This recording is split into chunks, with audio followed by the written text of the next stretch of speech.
It's been 9. We're at the end of September. It's been almost a year, but we are here now. So again, never let it be said that I don't deliver on my promises, but it can very well be said that I have no good sense of timing.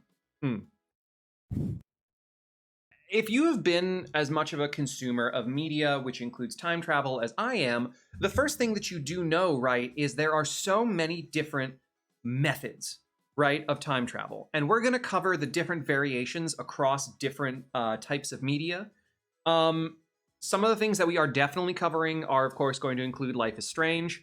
That wasn't getting away from us, right? The MCU to an extent, more specifically, probably focusing on Agents of S.H.I.E.L.D. rather than the MCU as a whole. Mostly because the MCU as a whole only deals with it in Endgame. And we can talk about Endgame a little bit. I don't want to spend too much time on it. Because it's stock standard. The DC universe, we're going to cover a lot of different things, both general comics world, but more specifically, of course, the Arrowverse, because that is my area of expertise. I'm going to give you a spoiler alert on some things. I am going to move to some clips at different points in time to try and help illustrate my points. Those things we're going to have to get a little careful with, right? And then when that does happen, I may have to cut those out of the product that goes on YouTube for sure. But I think we can probably get away with it here. Hard to tell. So I'm going to be very, very careful about that.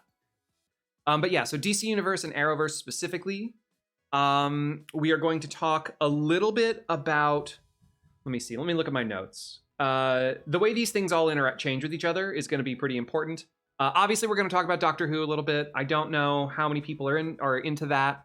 Now, I will at least alert you guys that I'm way behind on Doctor Who stuff, but Doctor Who's 9 and 10, and even some of 11, deals with the science of time travel better than more recent Doctor Who, but honestly, 11 did a pretty poor job, but that's because Stephen Moffat didn't care about time travel.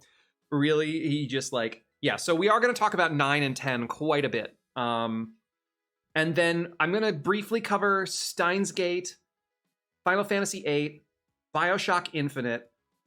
So let me actually just go ahead and move over to this cam, in which we have this fancy whiteboard and this camera, which fucking works. So without further ado, I am going to move this over here so I can see my notes. So the first question that we really need to ask ourselves to begin this conversation, of course, is what is time travel? The first thing we have to understand about time travel is that time itself moves at a linear rate for all people that exist in this dimension, right? It is the passing of 1 second, right? We all perceive at the same time and is the same universally. At least you're consistent? True. 1 second passes, another second passes. Time constantly moves in one direction, and it moves at the same rate for all of us, generally speaking. And that is not something that can be altered by anything that we do in this dimension, right? Now, there is something we're going to talk about a little bit about speed and some theoretical physics behind that. But before we get to that, the first things we want to talk about is how do we perceive time? And there's a lot of different ways we can talk about this, right? Let's talk about first about how we perceive this world. And I already mentioned that we're talking in 3 dimensions, right? So if you took math up to I think this is algebra or geometry. I don't know how to differentiate math types, right? Squeaky marker. You have probably remembered graphs that are, I believe, X and Y coordinates. I used to get marked off because my Y's looked like X's. That was because I had a petulant Algebra 2 teacher who hated me. And that's why I stopped taking math at higher levels, despite the fact that I'm fucking great at it. Anyway, X and Y, right? X and Y on an XY axis graph deals with a horizontal axis and a vertical axis. And you can determine where points are on these graphs, like here, by counting up on the x-axis when it is marked, labeled. Let's say this is 3x, right? The coordinate 3, and let's say 2. 3 and 2 brings us to this point in xy space, right? We've all done this sort of math before, right? This is how we find points in axes. Now, there's also another step to this, right? Three-dimensional graphs, which are hard to create on two-dimensional space, but more on that later, have a third coordinate, a z coordinate, right? They're usually drawn like this sort of diagonal line, right? And in this same one, this now has a z value of 1, 2, let's go ahead and say 4. These are not precise measurements, obviously. The math of this doesn't matter so much. So, with the coordinates 3, 2, and 4 for x, y, and z, we find this point in space. Now, this is a two-dimensional representation, right? But you do this every day in real life, simply by existing or finding something, right? My microphone is right here. You can see it on the screen. If I am to say from a point of origin that we all agree on, let's say the center of the Earth, this exists in 3 dimensions from that, right? Moving in one direction horizontally, in one direction vertically, and then in one direction laterally to those two. And every time you put in from that same consistent point 0, the coordinates of this from there, as long as you have a standard set, those 3 coordinates will locate the thing at this juncture, right? Same way with like, my hand is currently here. This is, say my nose is point 0, right? It has an x, y, and z coordinate. It has an x here, y, and z. 3 points coordinate will always take you to where you want to go. But let me ask you something. X, y, and z are here right now. But if I go to x, y, and z now, it's not there, right? Or now. Or now. Or now. Now it is. We'll come back to that later, but once I have moved it from this point, x, y, and z can no longer determine where it is. Its x, y, and z values have changed. The previous x, y, and z is no longer a fact that this is where it is. So, what if we now think of things as x, y, and z, and then a 4th coordinate, x, y, z, and then the one that's pretty obvious is time. We're going to call it t for now. X, y, and z, right? Boom, boom, boom. And now at this exact time, from let's say whatever 0 is, 4th coordinate will always find it right there. At the same time, now it's not there. It's over here. Its x, y, and z coordinates has changed, and its t coordinate has changed as well. But if you always go back to that t coordinate, at that moment, it will be there. This is the basis for understanding, this is a very big oversimplification, right? But this is a basis for understanding what we will call the 4th dimension.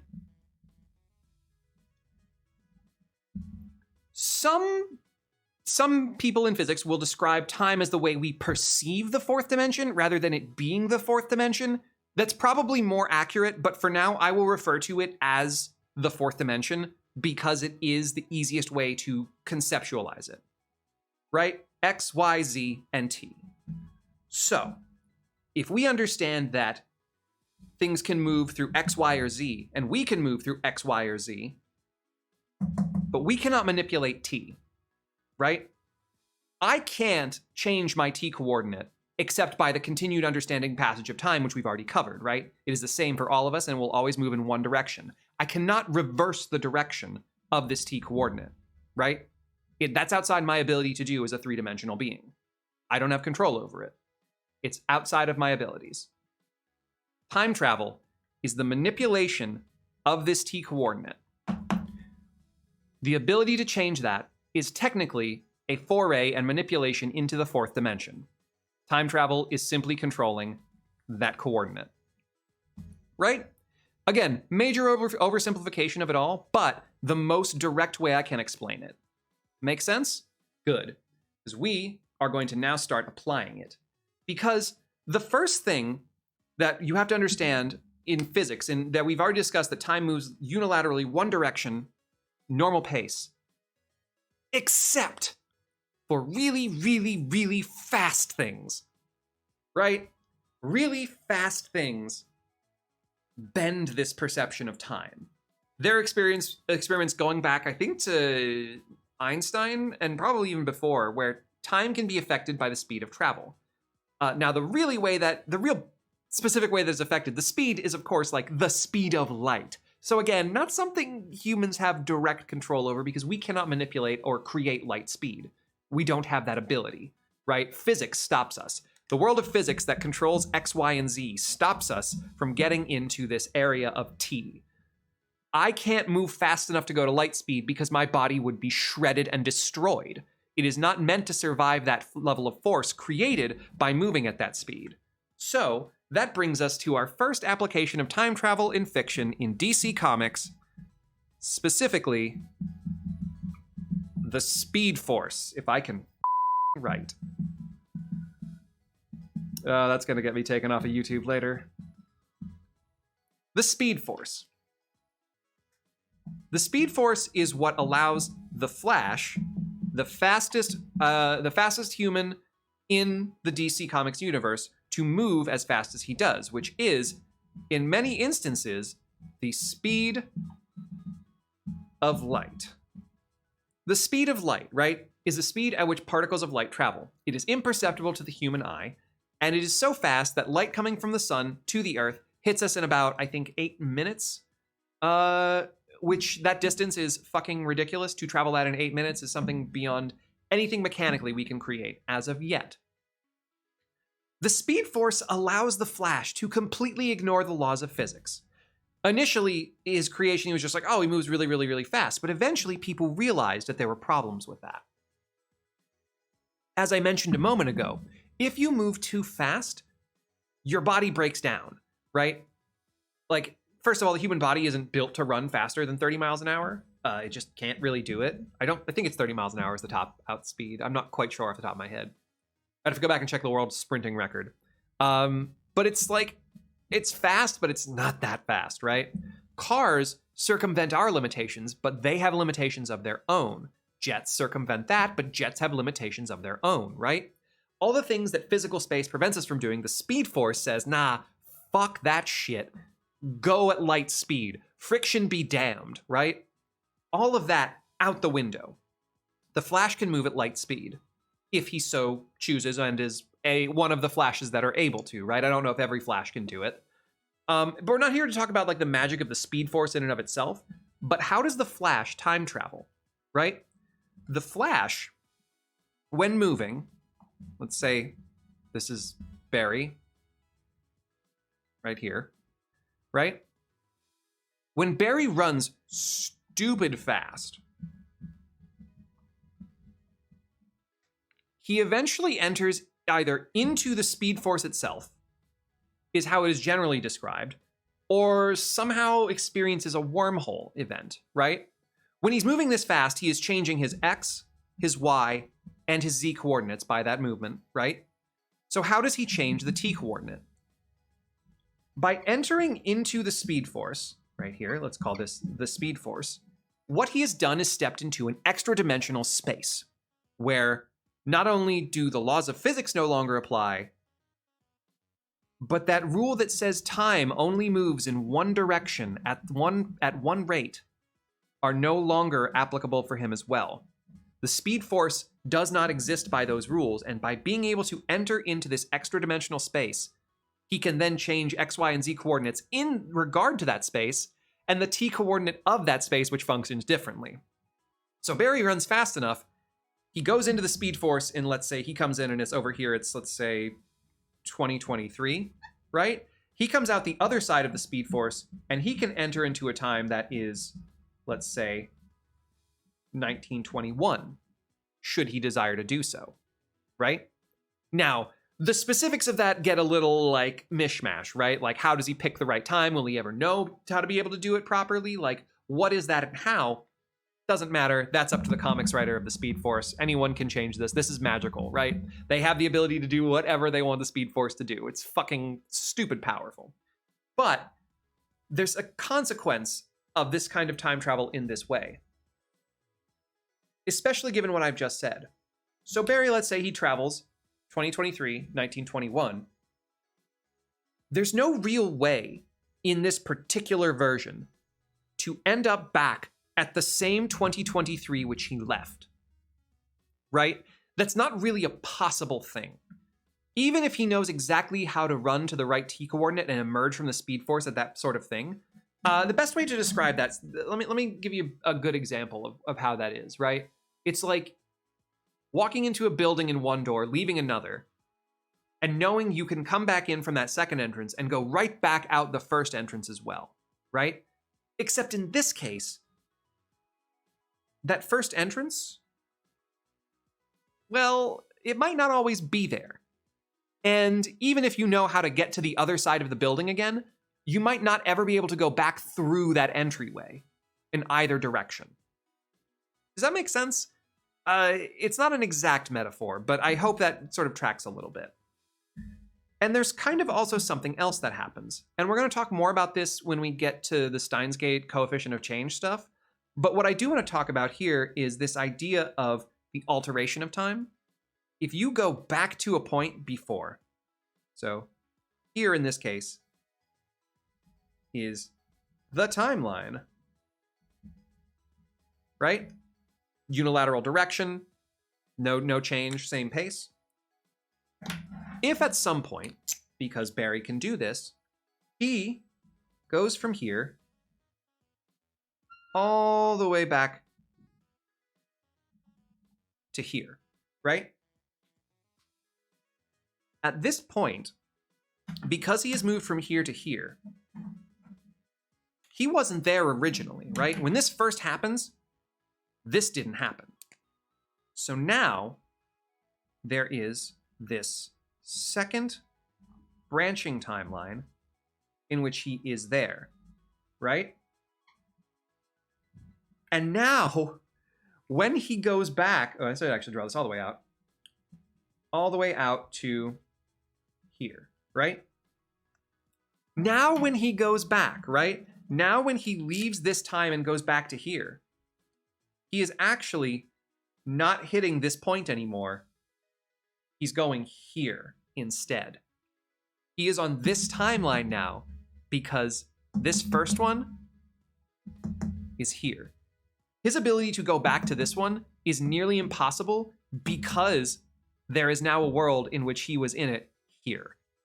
This is where we talk about things like bootstrap paradoxes and other kinds of shit that can happen when you fuck with time. And nobody fucks with time better than Barry Allen.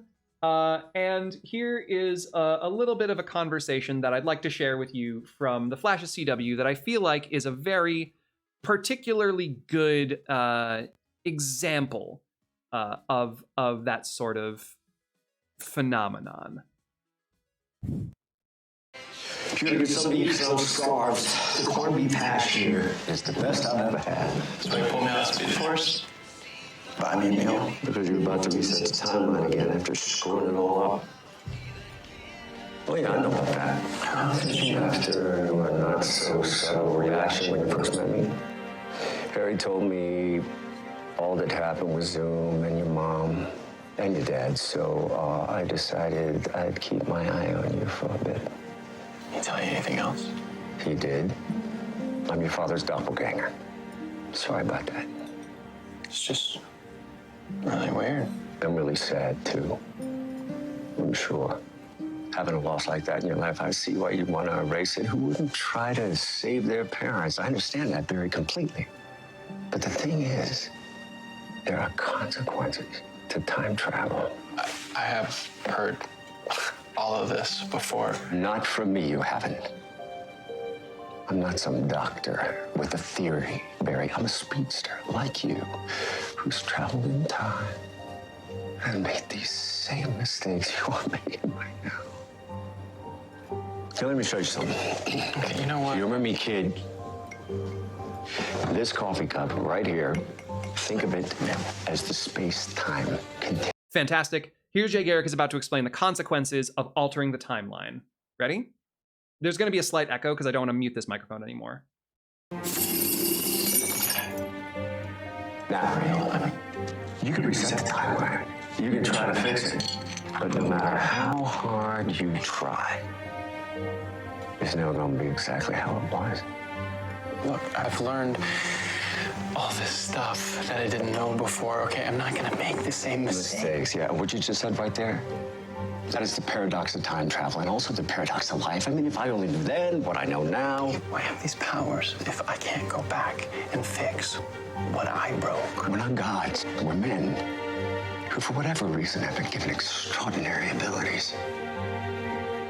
The question you need to ask yourself is, what kind of hero are you going to be? So Jay Garrick explains that when you crack the cup, it's exactly like this idea that you cannot you can put the piece back in, right? But you cannot reseal the cracks. Entropy, in a sense, right? The idea that once energy is expended, it cannot be returned or regained. The same thing that we see in this conversation of the timeline.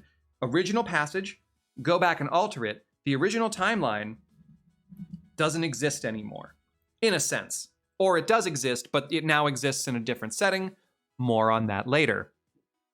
But now you have this other timeline that you are now in, right? This is something the Flash does as someone who travels very linearly, stepping in and outside of a dimension that time doesn't exist for, right? The way that functions is just because this dimension that he accesses, the Speed Force, is its own separate entity, and he has no control over it, right? He has no control over that dimension, right? But what? I'm going to clear the board. Go back to our next topic. Barry Allen, or any Flash, does not have control of the Speed Force. It is a sentient dimension. But what if you did have the ability to control that dimension? We are now going to move our discussion into one of the most prolific pieces of time travel media of, if not all time, the last century, Doctor Who.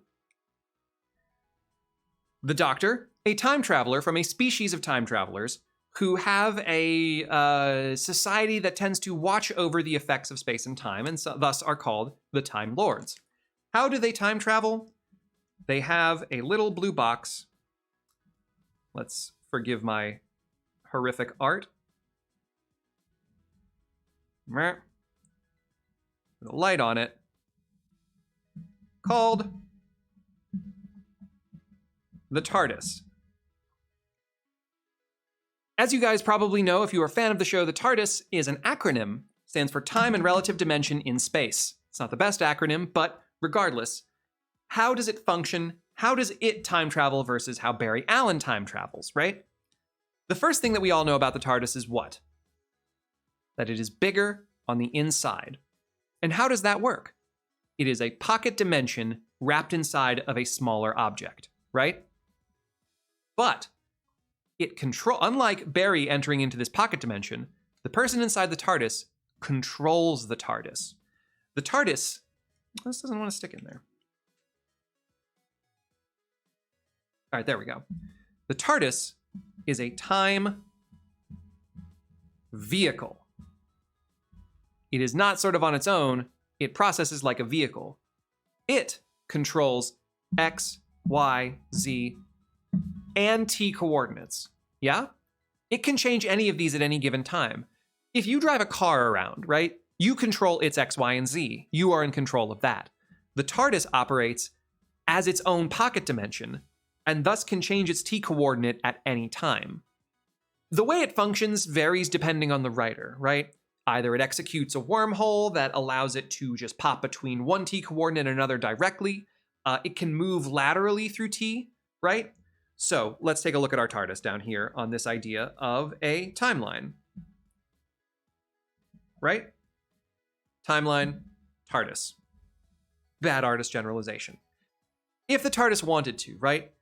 Let's say this is X, Y, Z, T. It's 4 coordinates to pinpoint the TARDIS at this location. Let's say this is the North Pole, Earth, 1961.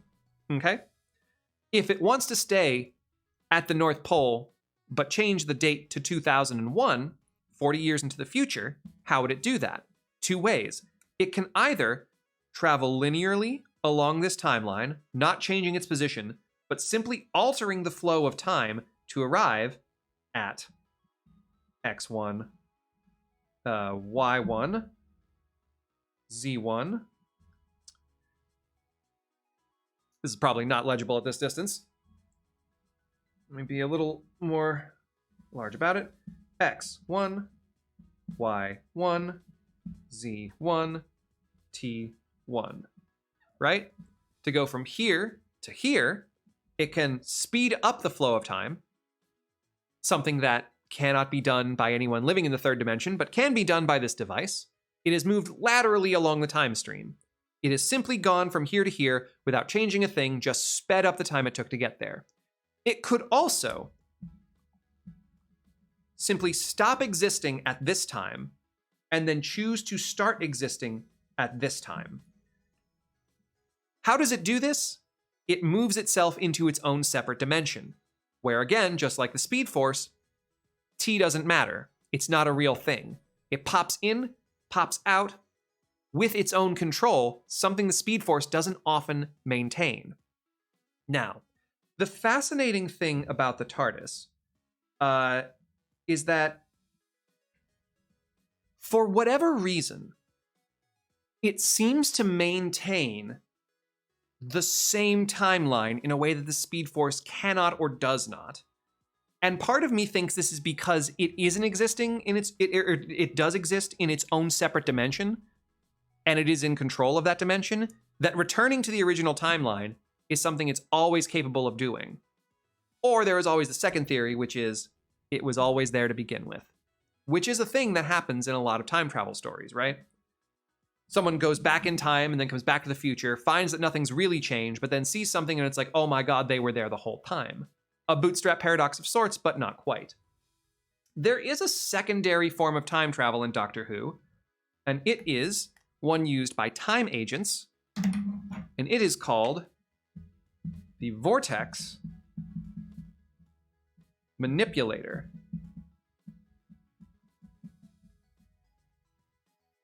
Right? This is the watch that Captain Jack wears. What it does is the exact same thing that the TARDIS does, is that it instantly alters X, Y, Z, and T coordinates as desired. You can tell it to take you wherever, whenever, and you just pop there. You might notice that every time someone does use it and they step out of it, they're like, holy hell, I feel like garbage. Why is that? Well, they, like the TARDIS, can pop in and pop right back out, but the Vortex Manipulator does not exist in an alternate dimension. It creates a little bubble so that whatever is being manipulated can move from here to here and then erases that bubble. Someone wearing a Vortex Manipulator time traveling from here to here will feel the force essentially like, what's the best way to describe it? Like gravity. It's going to feel like gravity. In order for this little bubble to slip between dimensions, it's going to have to move with some force. There's no way around that for something that small, right? X, Y, and Z, easy for vehicles to do, but even if you notice when you're driving, you ever feel the force of something turning, right? Or when you're on a plane is the best way. When a plane takes off, the force of gravity pressing against you, something very similar happens with this particular little instance. And it is, you are not shielded by this pocket dimension inside a box, right? The idea of having a time ship insulated to this, how you would go about insulating it, magic. We don't have an answer for that. Not really clear.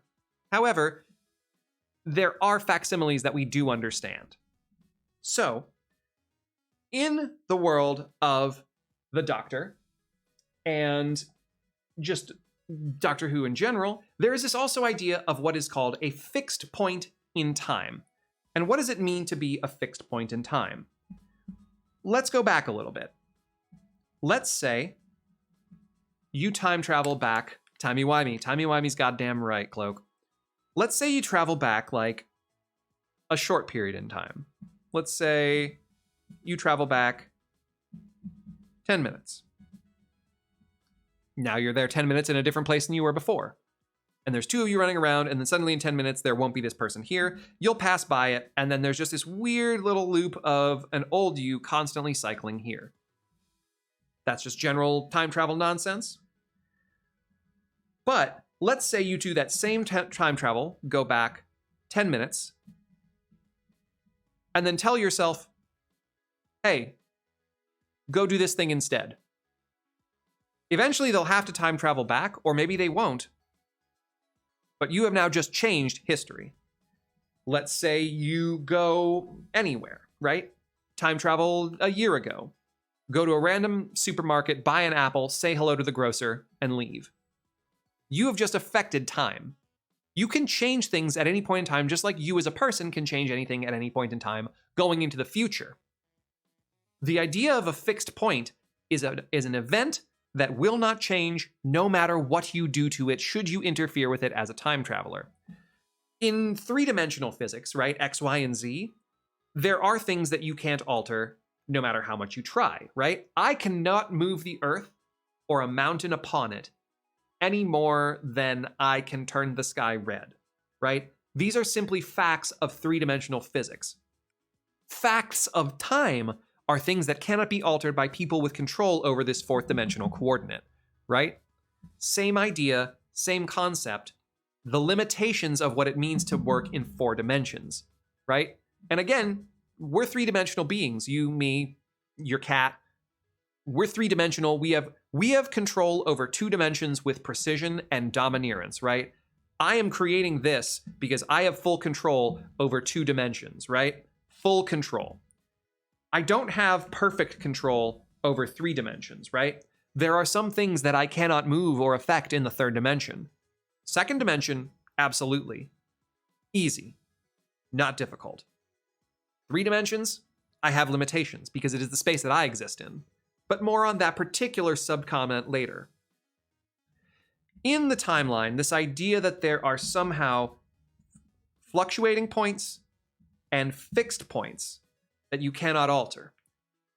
Let's take a quick look at some fixed points common to Doctor Who history.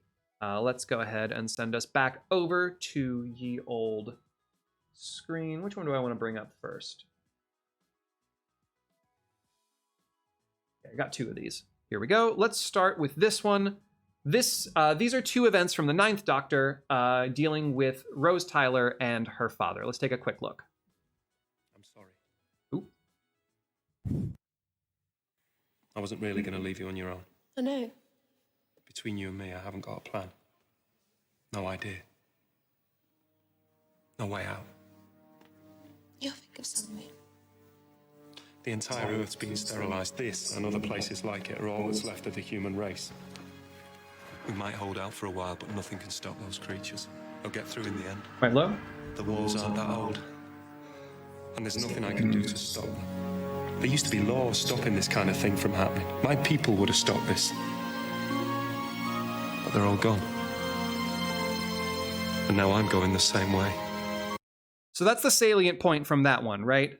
The idea that the Time Lords would have stopped these variations or breaches. Let's talk about the second point. When time gets sorted out. Everybody here forgets what happened. And don't worry. The thing that you change will stay changed. You mean I'll still be alive? Though I'm meant to be dead?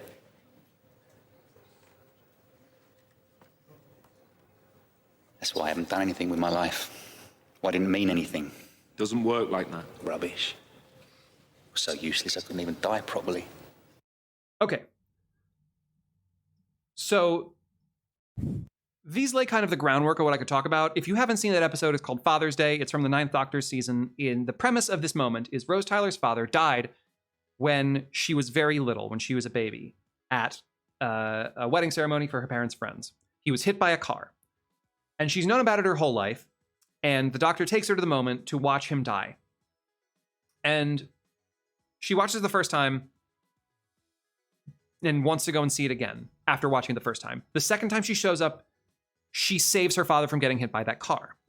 This sets off a domino effect chain that essentially ends the world, right, in that moment. Because there is a breach of what is considered, at that point, not a fixed point, per se, but a meddled point. There are already one Rose Tyler there who didn't do the thing, and then a second Rose Tyler who did do the thing. This creates a bizarre paradox, because this Rose Tyler might not exist if she hadn't changed that thing, and suddenly there's a breach. This is the basic concept idea of points that cannot be changed because something has already occurred that is too important to change. In this instance, there was already the first Rose Tyler who didn't do anything. That was a fixed moment because You exist in it. That is your timeline, and suddenly you interfere on it. This is where time travel stuff gets kind of, well, as the Doctor describes, wibbly wobbly and all of that junk. Because this also crops up in Steins Gate. Yes, it does crop up in Steins Gate, right? There is sort of like this concept of events that must always happen. There are a few other events in Doctor Who that are treated as fixed points, right? And the thing about a fixed point is it's always kind of hazy about what a fixed point really means, right? A fixed point, what determines something is a fixed point? Why is this fluid, but this event is not, right? Why can I go to last week and tell Dave at the grocery store that I liked the apple that I bought versus going to, I don't know, Pompeii on Volcano Day, and that doesn't fly, right? There's a couple of theories about this. So for the purpose of discussing a fixed point, we'll talk about it in one of two ways. One, the fourth dimension time itself holds some kind of sentience that secures this point, or certain events are too large to unwind no matter the outside effect. If we're discussing Pompeii in this instance, right, the explosion of that volcano and the decimation of the town of Pompeii functionally changed human history, so much so that it's such a domino that if it's knocked over in any different way, you cannot affect it. Or the history would be changed so much, it's simply not possible to change it, right? You try and change something, it only budges a little bit, but doesn't fully change. All the events that led up to it and all the events thereafter are simply too powerful to be overwhelmed by the weight of one person doing one action, no matter what they think or they're doing is trying to help. The second concept with fixed points is the idea of an outside entity, a third party that watches over the entire timeline and makes decisions that says, no, you may not change that point. You cannot change that point. Now, there are two things to discuss between the difference between these two, right? The idea of functional, the limitations of physics in a fourth dimension versus someone is enacting their will upon the fourth dimension. I will be honest, my personal preference for any story that involves fourth dimensional manipulation is the first definition, in which the fourth dimension itself is like gravity. It is a force of the universe that cannot be affected in its own sort of flow, but you can do things that nudge it in certain directions and temporarily defy it, but it exists with no will of its own. It just is. Yeah? I don't love so much the idea of a third party controlling timelines. I think it's mundane in comparison and fosters a kind of anti-authoritarian ideal and often rebellious. What's the idea? It feels like lost cause mythology, if that makes sense. I think it's boring. I think it's viable and it makes sense, but the MCU Loki show. The MCU Loki show, certain iterations of the Time Lords, the Time Masters in the DC Arrowverse. All these things just make something that is fantastical and incomprehensible suddenly very mundane. And because we were discussing this in terms of media and fiction, I think that's fucking boring. I think that is weak as shit. I think you can do so much better by having you stand up to a force that doesn't care about your facts, a force that doesn't care about your life, your emotions, morality, doesn't give a shit because it doesn't comprehend, because it doesn't see or care, it cannot perceive it. Personal opinion, but... Now, in Doctor Who, there's a couple of fixed points. The death of Pete Tyler, we just witnessed, is one of them. So much so that when time was altered, not a fixed point per se, right? But enough of a paradox that it created the breach that brought in things from in between dimensions. Not really more on that later, just a neat little concept to understand that other dimensions exist. There is Pompeii, which we talked about. And the interesting thing about Pompeii in Doctor Who is that you see Donna and the Doctor attempt to affect certain things. Donna wants to prevent the volcano from erupting. They can't do that. Eventually they discover that they have to be responsible for it erupting because of alien interference. And that's kind of like a great emotional moment in terms of like physical calculations and, you know, the actual science of it. A little bit wobbly, but doesn't matter. The emotions of it are great. But notice that everything in that episode that they do, no matter what, the weight of Pompeii happening still drags them back to it. They are not able to affect the flow of time in the same way that I cannot pull apart two magnets that are super powerful, right?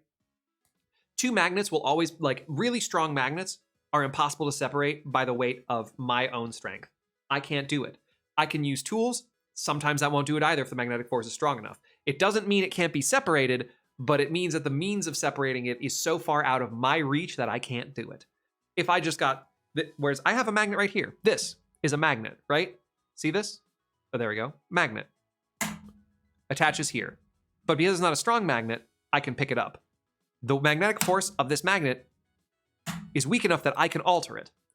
But a stronger magnet will be impossible to move.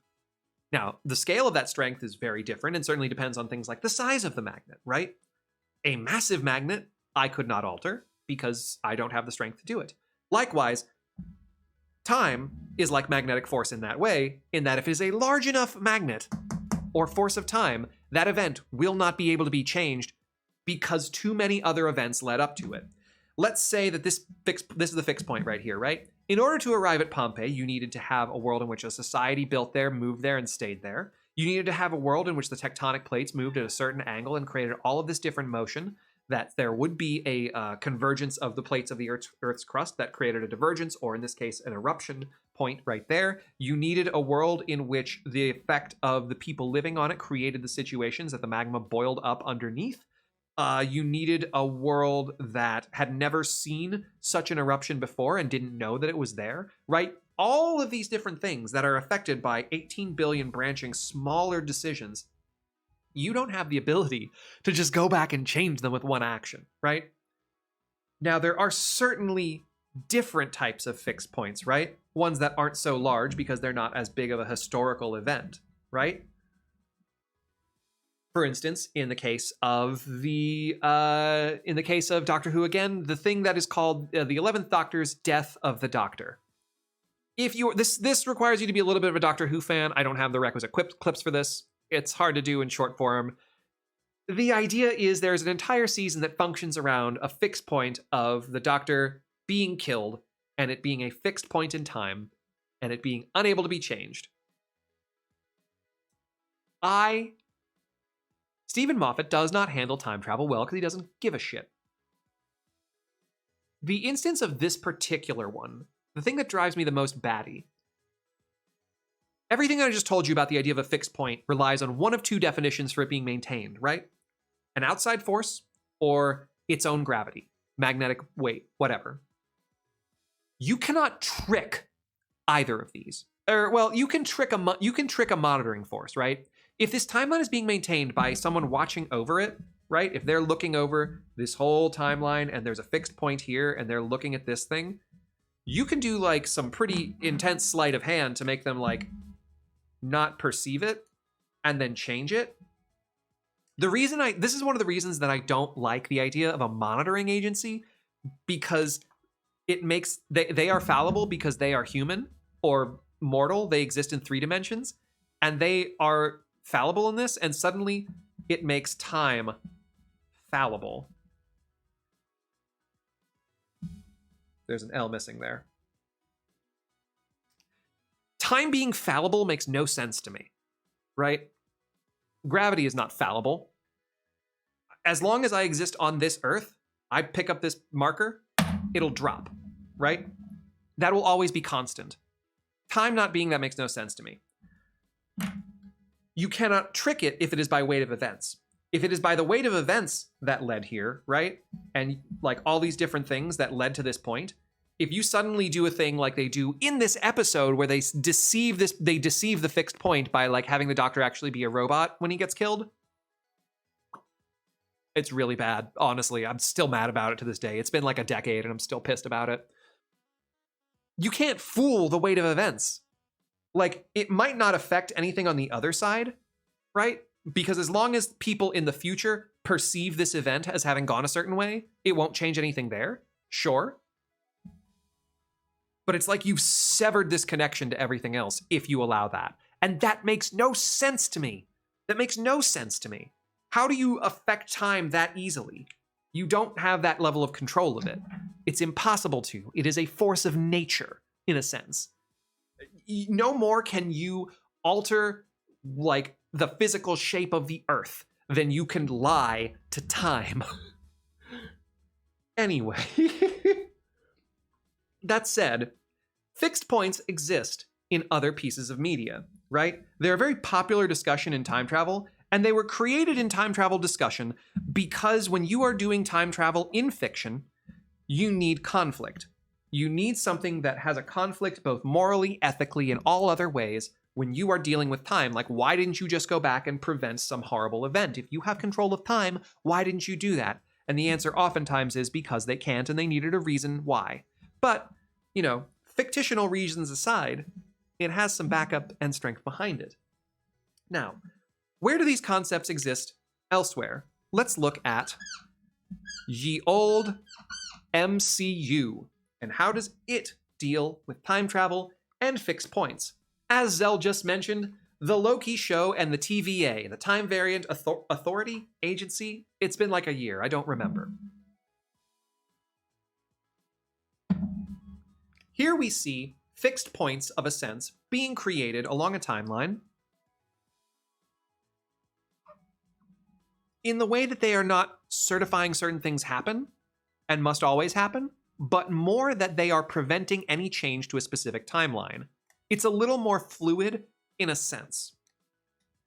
Let's say MCU, let's take a big event, right? Let's say Tony Stark becomes Iron Man, right?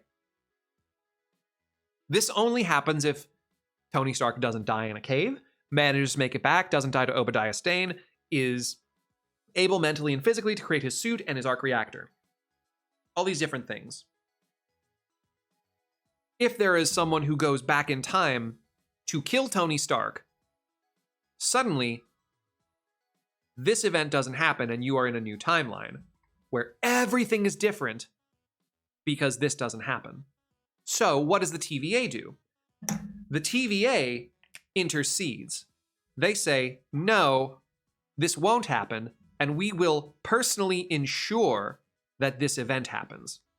Now, the TVA is different from the authority figures I described in, say, Doctor Who, because they take direct physical action over whatever they can to ensure the original happens. They have all kinds of technology to deal with any hand-waving away things, but it is their direct, specific, organized, and group action that ensures not a fixed point, but an only point. Someone time travels back to do this, right? They go back to change Tony Stark being Iron Man. They can try and they might get close to succeeding, but the TVA is there to then go back and change that. They can interrupt, intercede, just prevent it from being changed at all, so this timeline that this time traveler left doesn't change, right? They don't have the cracked teacup because they were never able to crack the teacup to begin with. The TVA prevents cracks to the teacup. This is slightly different than fixed points. You can crack a teacup in most other fixed points because it's a lock set that time seems to converge around because of weight of events. You're just preventing it from being cracked at all. Nothing can be changed. Now, the MCU likes this particular definition, and we'll talk a little bit more about that. I have a clip coming up when we get to the next show. But part of the reason the TVA does this is because they don't wish to have branching timelines, right? They don't wish to have these secondary branches creating different things branching outward, right? I'm assuming everyone's seen Loki. If you haven't seen Loki, this is sort of the general gist of the whole season. Why Loki isn't a time travel show? Because Tom Hiddleston is hot and popular. I don't know what else to tell you there. Is it a bad show? No. It's quite entertaining. It's not like next level shit. Owen Wilson puts on a good performance. That's neither really here nor there in discussing time travel, though, so I'm going to get back to this bit. They trim these variations because of a threat of Alligator Loki is what I'm there for. Valid. Very valid, actually. Alligator Loki is probably the best Loki. They want to avoid, I don't know. I don't think the term incursion comes from Loki, does it? That comes from a different show. That comes from one of my other different pieces of like 5th or 6th dimensional media that I happen to know too much about. But essentially, their fear is that these branching variants will find a way to come back into the main timeline because technology could go any different way there. It is completely out of control of this, authority that is 4th dimensional, but can't. They're trying to keep their job simple. It's so mundane. Do you see what I mean? It is purely by bureaucracy and simplicity that they are trying to prevent this.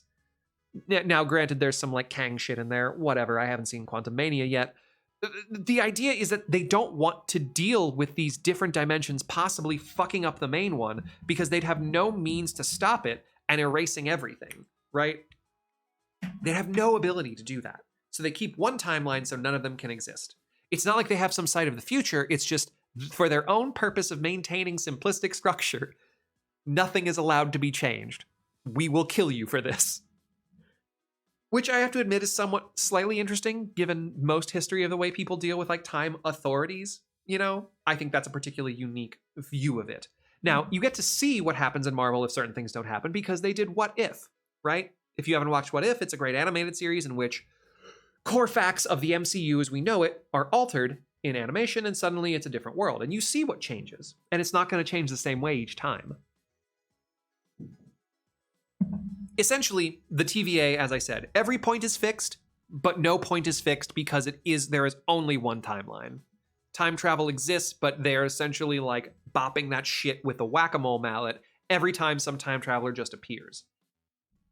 Or they can let them get away with things that are like, inconsequential, things that they don't have any ability to alter. Their ability to affect the weight of events is impossible. They don't care about that shit. Now, some people don't consider Agents of S.H.I.E.L.D. part of the MCU. I do. Agents of... That's an awful F. Agents of S.H.I.E.L.D. Fucking great show, and I'm happy I can talk about it again. Agents of S.H.I.E.L.D. has a particularly interesting view of time travel and the view of time. And this particular clip that I'm about to show you comes in, I think, season 3, I want to say. 3 or 4. No, 3. It's 3 because what's his name is still alive. He only lives through this season. This is an important conversation because it deals with time travel from the perspective of an engineer. And I have to admit, I used to hate this description that you're about to hear, and then I realized that they set it up for... Well, I'll let it speak for itself. You're sure it was the future? My whole face was covered in... Mm-hmm. And Coulson shoots you. Yep. Then I'll just ask the question that someone should ask at some point. Is this even possible? Technically, it's 4th dimensional That guy perspective. Edward predicted everything that happened. That's a dumb question. Okay, got it. So we all agree it's possible. Now what? I can change it. No. We can reverse engineer the visions, figure out where this went down, and get there ahead of it. Save that poor man. You can't. I mean, 4th dimensionally speaking is all. If you saw the future, then that's the future. I don't want to believe that. I can't explain how it felt, but it was awful. I felt so helpless. I was inches away from him. I have to save him. Edwin called in with your name for a reason. Maybe you're meant to change it. And we know what this homeless man Charles looks like. And we're running a search. If Daisy can remember details about the location and we get there in time, Guys, we there can... is no time. She glimpsed the 4th dimension. Time is an illusion. It's how we perceive the 4th dimension. Simmons. It's mathematics. He's talking about space-time. How can I explain this? Right. We're 3D, yeah? Okay, but imagine we lived in a 2-dimensional existence. Flat, just like a piece of paper. We wouldn't be able to conceive of 3 dimensions, of a cube or anything that's not 2-dimensional, okay? Yeah. Right, so we flat paper people would perceive this 3-dimensional cube as many separate 2-dimensional moments, as time passing, the point on the line, traveling through space and time. But in fact, the cube, the line, is fixed. Yeah, it's just sitting there. There's no future, there's no past. It just is. And nothing you can do will change that. You're hurting my brain. Look, I don't know if Fitz is right or if I even understand. So, Fitz in this character, if you'd ever watched Agents of S.H.I.E.L.D., is a engineer primarily, right? And so when he thinks of space-time mathematically, this is what he is perceiving and this is what he thinks of, right? The idea of being unable to perceive that next dimension up, true. There's some truth to the way he explained that, right? The idea that you wouldn't see a cube, just a series of squares, because that was how you would mark the passage of time, essentially. It's a little not technical, but it's a little flat, ironically. The idea that once you perceive something, it becomes a fixed point in the future. I used to get really mad at that description because I don't think it's an absolute. In any description of time travel in fictional media or any kind of thing, I never thought that that was possible. As we discussed, the weight of events can sometimes create a fixed point, right? Like enough things happen beforehand to create this point that it can't be altered by just a little event, right? Little efforts against it, too much has happened before, you can't change it. Fitz is saying if you have perceived it, you have already seen a fact, right? If you perceive the future, it is there. It's a thing that happens. I think that how do I state this succinctly? The reason I dislike that, Schrodinger's cat, exactly. It is both things until you open the box, and then it is only the thing that you see. But let me offer you this counterpoint, Zell, on the Schrodinger's cat example, right? We have the box with the cat inside. Unable to determine until the box is opened which it is, and therefore it is both. Observing it would lock it in a state, true. That's if we take the lid off the box. Then it becomes fact. If I receive some vision from the future, and I saw a future in which the cat inside the box is dead, that does not mean that the cat inside the box is dead, depending on where I was in my own timeline when I had that vision, right? What if we saw a world where the cat was not put? What we're still in a world where the cat had not been put into the box yet. The idea that visualizing a cat in a box that had not been put in there yet locked it no matter what. I don't agree with that. I think that is too much of a engineer's perspective on something that cannot be looked at by an engineer. Versus, like, if let's say you watch the cat be put in the box and the box is now closed, and then you got a vision of the future, the cat is dead inside the box. Even then, the weight of events might have already occurred that makes that cat dead, and you might not be able to change it, but it also might not be the case. You might not have gone through all the series of events that would lead to dead cat box. You might be about to, you might be here, about to, or you might be on the path already. You don't know. It is in and of itself a Schrodinger's cat of a situation in which you are unsure whether you are in the state where you are you are in the weight of events, the force of gravity, of inertia that has already put you down the path where the cat is dead. You don't know if you are on that, right? You don't know. You can't perceive it from this dimension. So you are welcome to act as well as you will, and maybe you can overcome the force of events, and maybe you can't. It is certain in neither way. And that's why Fitz used to, that monologue Fitz just gave used to piss me off. But then I realized the more I watched that show, I've seen it like 3 times all the way through, the next several seasons, and even this one, is to prove to you, with all the time travel they do, is directly to prove to you that Fitz was wrong. Everything, like, they spend half the season making you think he's infallibly right, but then for the rest of the series, they keep hitting you over and over with, no, look at the times we've changed it.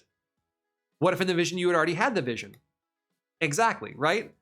then at that point, the odds are pretty likely that you are already behind the weight of events, right? You might, that's a great question, Sam. That's like a really great question. Like you might already be, the vision, depending on the contents of the vision, you might have seen a vision in which the weight of events was already there.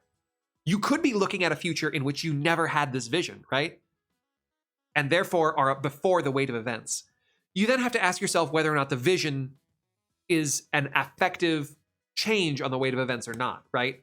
You might not get this vision and act differently, and that will change something that saves the cat, or you get this vision, and that's what motivates you to do the changes that save the cat. But you're not really saving the cat, right? Like, you're just changing the state of what is in the future. It's not like you were directly saving the cat. Or you could actually take actions to directly save the cat, and maybe that works out for you, as long as the weight of events has not already stopped you, right? The weight of events, inertia in a timeline, is something that I think is often undiscussed, even in situations where we talk about fixed points. And that's very important. But yeah, like Agents of S.H.I.E.L.D. was such a good example of that. This season, they're talking about a person who gave people visions of the moment of their death. Eventually, his daughter, in like season 6 or whatever, starts having visions of the future, and they use those because they're like, she draws them out and then they happen. Those drawings always happen. And sometimes that is always the case, right? Like, it's not, sorry, or sometimes the drawing is right. Something will happen specifically the way it's supposed to. But oftentimes the drawing is an approximation. Your interpretation of that vision of the future can also be very incorrect, right? This vision that Daisy's talking about in that prior video refers to one where Coulson, I think, like shoots her or something, but her interpretation is wrong, right? In the end, the interpretation of the vision can also be incorrect. So you might work hard trying to thwart an interpretation of a vision, and that just lends the original vision coming true because you didn't properly act against the initial vision. You acted in concert with it because you didn't recognize you had the wrong interpretation. This is one of the things that I think makes characters who see the future interesting, right? Perceiving events and then those events coming to pass does not always mean that when they are perceived, they come to pass, but sometimes it becomes very difficult to work against them because of the bias you gain from seeing the future. Season 5 was pretty good about this as well, or was like really heavy about this. They go to a future in which the Earth has been completely destroyed because Daisy Johnson as Quake destroyed it. And they spend the rest of the season unwinding that until they get to the end and they realize it was never Daisy in the first place. It was General Talbot who had gravitational powers that cracks the Earth. Everyone just in history just thought it was Daisy. But even then, they prevent it. Perceiving a future does not make it fixed. And they knew that. But they wanted the engineer to think about it so literally that he came to the wrong conclusion. So, with that said, let's talk about one more type of monitoring agency, or at least outsider perspective of those who affect time travel. Let's go back over to DC's Arrowverse.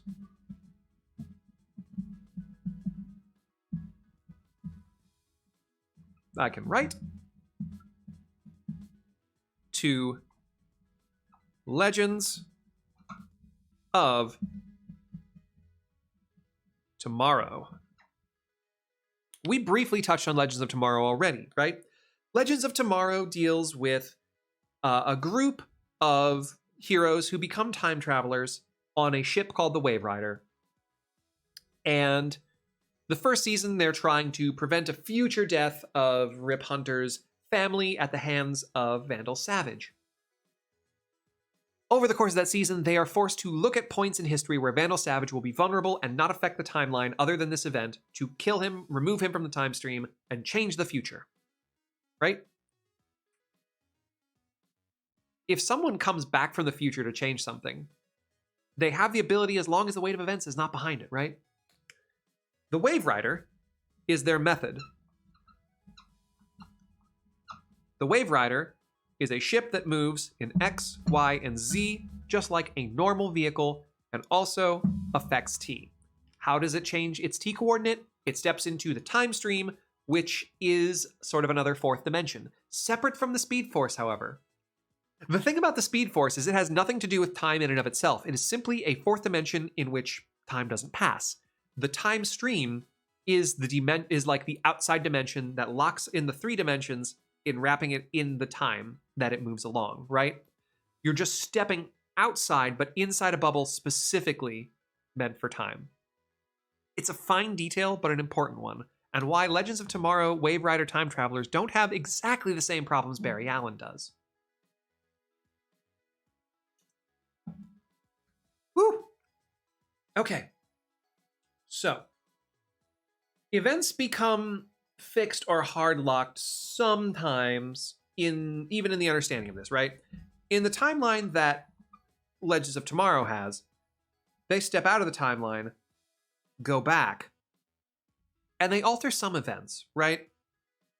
But the way in which those events are altered, here, or here, or here, because their time stream is it breaks it slightly. The coffee cup does crack, but the piece doesn't come out, right? Things do change and end up different. But they're like right here along the same timeline. Now, part of this you can hand wave away as just the writers not wanting them to stop existing in the original world and allowing them to all become unified again. Part of it, I think, deals with the fact that their ship literally steps into this time stream meant for the containment of all different types of time. Yeah? Events can change. There can be little tiny variations, but not so heavy as to create like this 18th branch down the line where suddenly you are in, I don't know, a world where octopus rule Germany. Like, or you know, there's crocodile people who created spaceships, right? We haven't affected time that much. We've just changed little things, personal things. The only thing that ends up being affected are the things that directly relate to the people who are in that ship on that time stream. That's the only thing they're capable of affecting, to an extent. They can step out and change events, but then the future consequences seem to only really change for them directly. Does that make sense? That feels like the thing that I've said that makes the least sense so far. And I've said a lot of things that I feel like make a modicum of sense. You know, just maybe barely comprehensible. That's one of the ones that I feel less confident about my ability to describe. It's like things don't become hard locked for them until they observe and interact with it in their future. And even then, they've done some fuckery. They also have the existence of something called the vanishing point, which is a space that is not affected by time, which means it is outside of this time stream, and therefore making sense in this time stream. Yeah, Damaso, this is I'm not getting paid enough for that to make sense. It's like this idea of the vanishing point, right? This idea of a physical location that the time stream does not contain. Actions taken there can control the time stream, and that's where the Time Masters come in, right? The Time Masters are this third-party agency that exist on the vanishing point and then can observe all of time and space. They can be tricked, right? They are fallible. They are mortal. They are actually human for the most part. They can be affected by, well, they're not human. They're not Earth human anyway. And then we could talk about, like, you know, humans on other planets is fucking wild. But regardless, the thing with that is that their ability to perceive the timeline and then manipulate from outside the timeline is different from what the Wave Rider does, manipulating it from inside the timeline by directly throwing their weight at events versus quietly nudging all of the preceding weight of events to everything that they affect. And then that partially also leads to why, up until the dissolution of the Time Masters, there's no chance for these heavy branches, right? they act like the TVA in their own way by gently guiding all deviations back into the fold, right?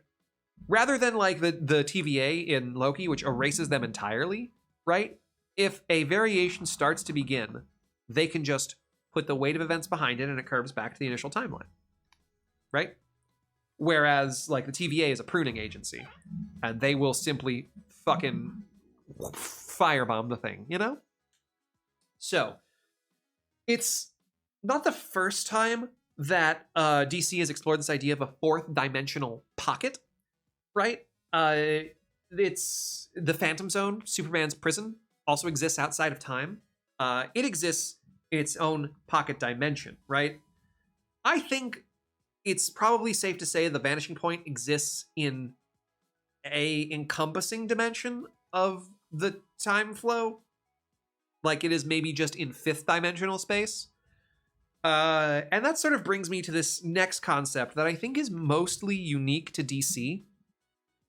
And that brings us, we're staying in the Arrowverse, but that brings us, well, not just the Arrowverse, like DC Comics as a whole, but again, the Arrowverse is my best way to describe it.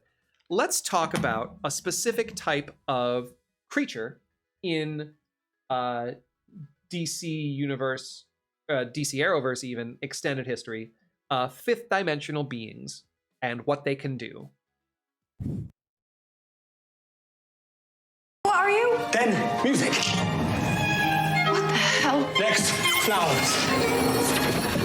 And for the pièce de résistance, the ring. Kara, sweeties, like I said, I'm your one true love, your soulmate, your one true pairing, as the kids say. My name is Mxyzptlk, and I love you, Kara, so hell. Tell me, will you marry me? I can show you the world. Hey, hold up. I don't know how you got to this planet, but she's with me. The other suitor. I didn't see you there, tall, dark, and blandsome. You're barely there, let alone my romantic rival. No. What? Invisible's a good look on you. Let's play to your strengths.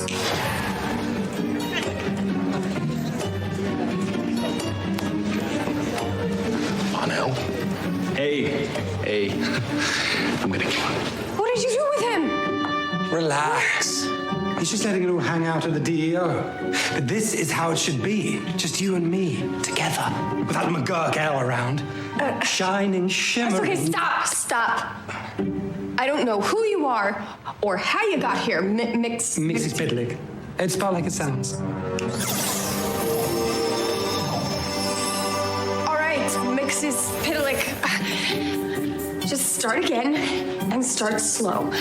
Where are you from? Well, they call me the interdimensional man about town. It doesn't matter where I'm from, sweet cheeks. So let's get this knot tied. What? Are you crazy? You can't just put me in a wedding dress. Why not? It's Vera Wang. This is not okay. Okay, I'm sorry. I came on strong. I'm just enthusiastic to... Okay.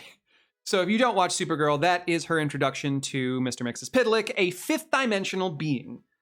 And remember, we were talking not too long ago about the idea of what it means to be a being of a certain dimensional, right? We are three-dimensional beings. We control things within 3 dimensions to an extent. We have complete control over all things 2-dimensional. We have some control over some 3-dimensional things depending. And we have no real control over 4th-dimensional things related to time, unless we create something that exists in that dimension, or can suddenly break into that dimension, like the Speed Force, a time machine, the TARDIS, things that enter into these extra-dimensional spaces and move about in them, but we are just navigating 3-dimensional space along that line. To be a 4th-dimensional being would allow you to control the 3 dimensions with relative ease, right? If you are someone who exists in a 4th dimension, where time is something you have partial control over, things like mass don't matter to you. Irrelevant, inconsequential.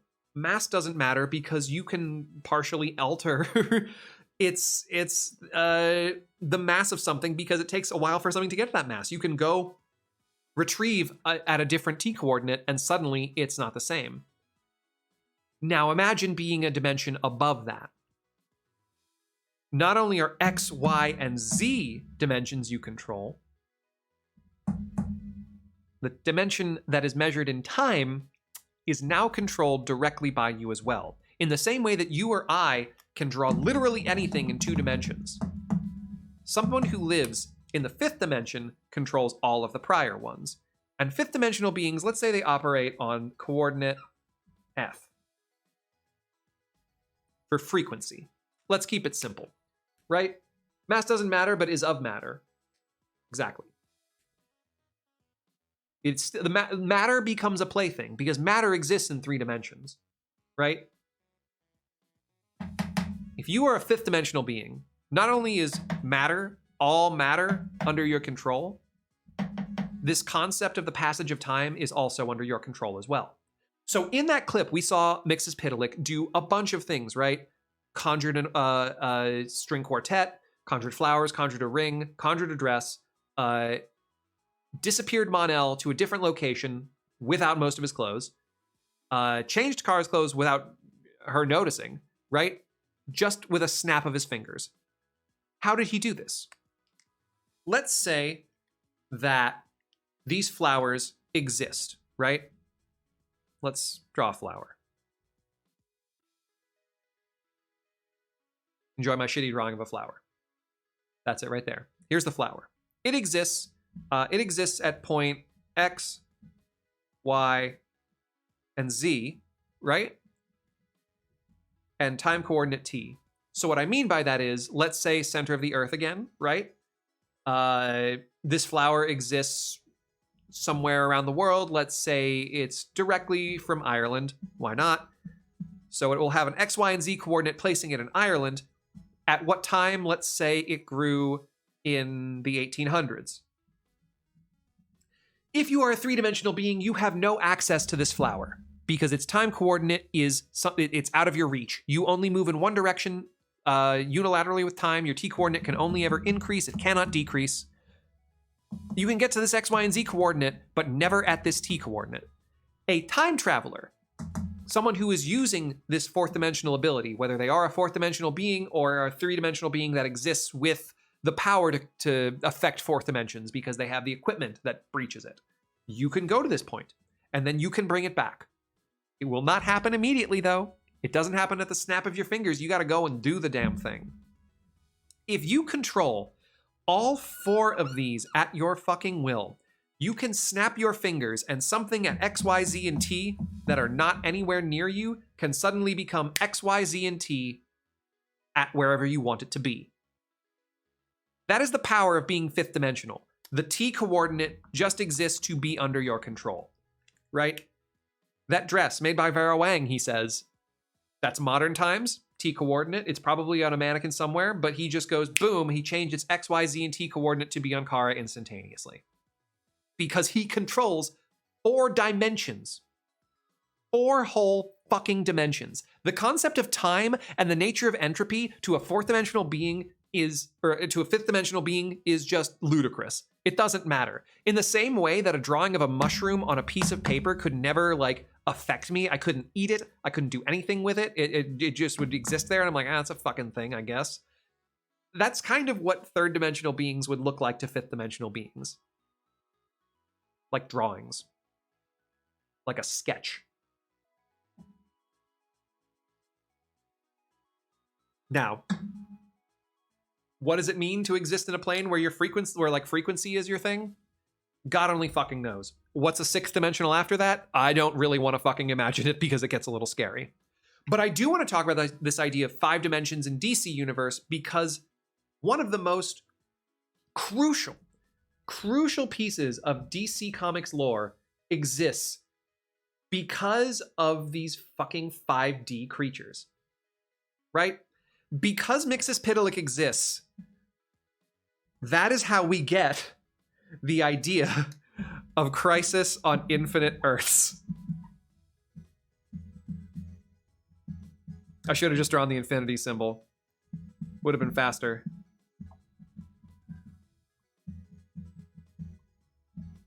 Why do I say Mxyzptlk is directly the reason that this can happen? Well, let's break down our coordinates again, right? let's say we have our initial point. Here's our timeline, right? Here is our big, shiny timeline. And an event happens, and there's a thing at an event here. And its coordinates are X, Y, Z, and T. Right? Now, up until this point, because these all exist in 3 dimensions, we have accepted that changing these and changing this always will be within the same existence, the same plane of existence that these 4 will exist in. However, accepting now that there are 5th dimensional beings, there's something else you should understand. Let's say you are a time traveler, and you go from this point, X, Y, Z, and T, and you go back here. Right? You change something. We now have a branching timeline.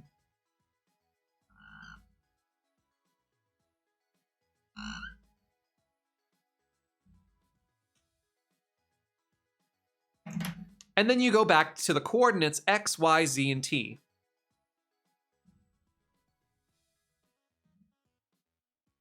But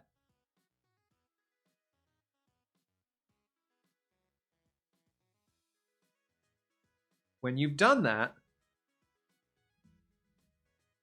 even though you are at the exact same coordinates as you were before, it's not the same place.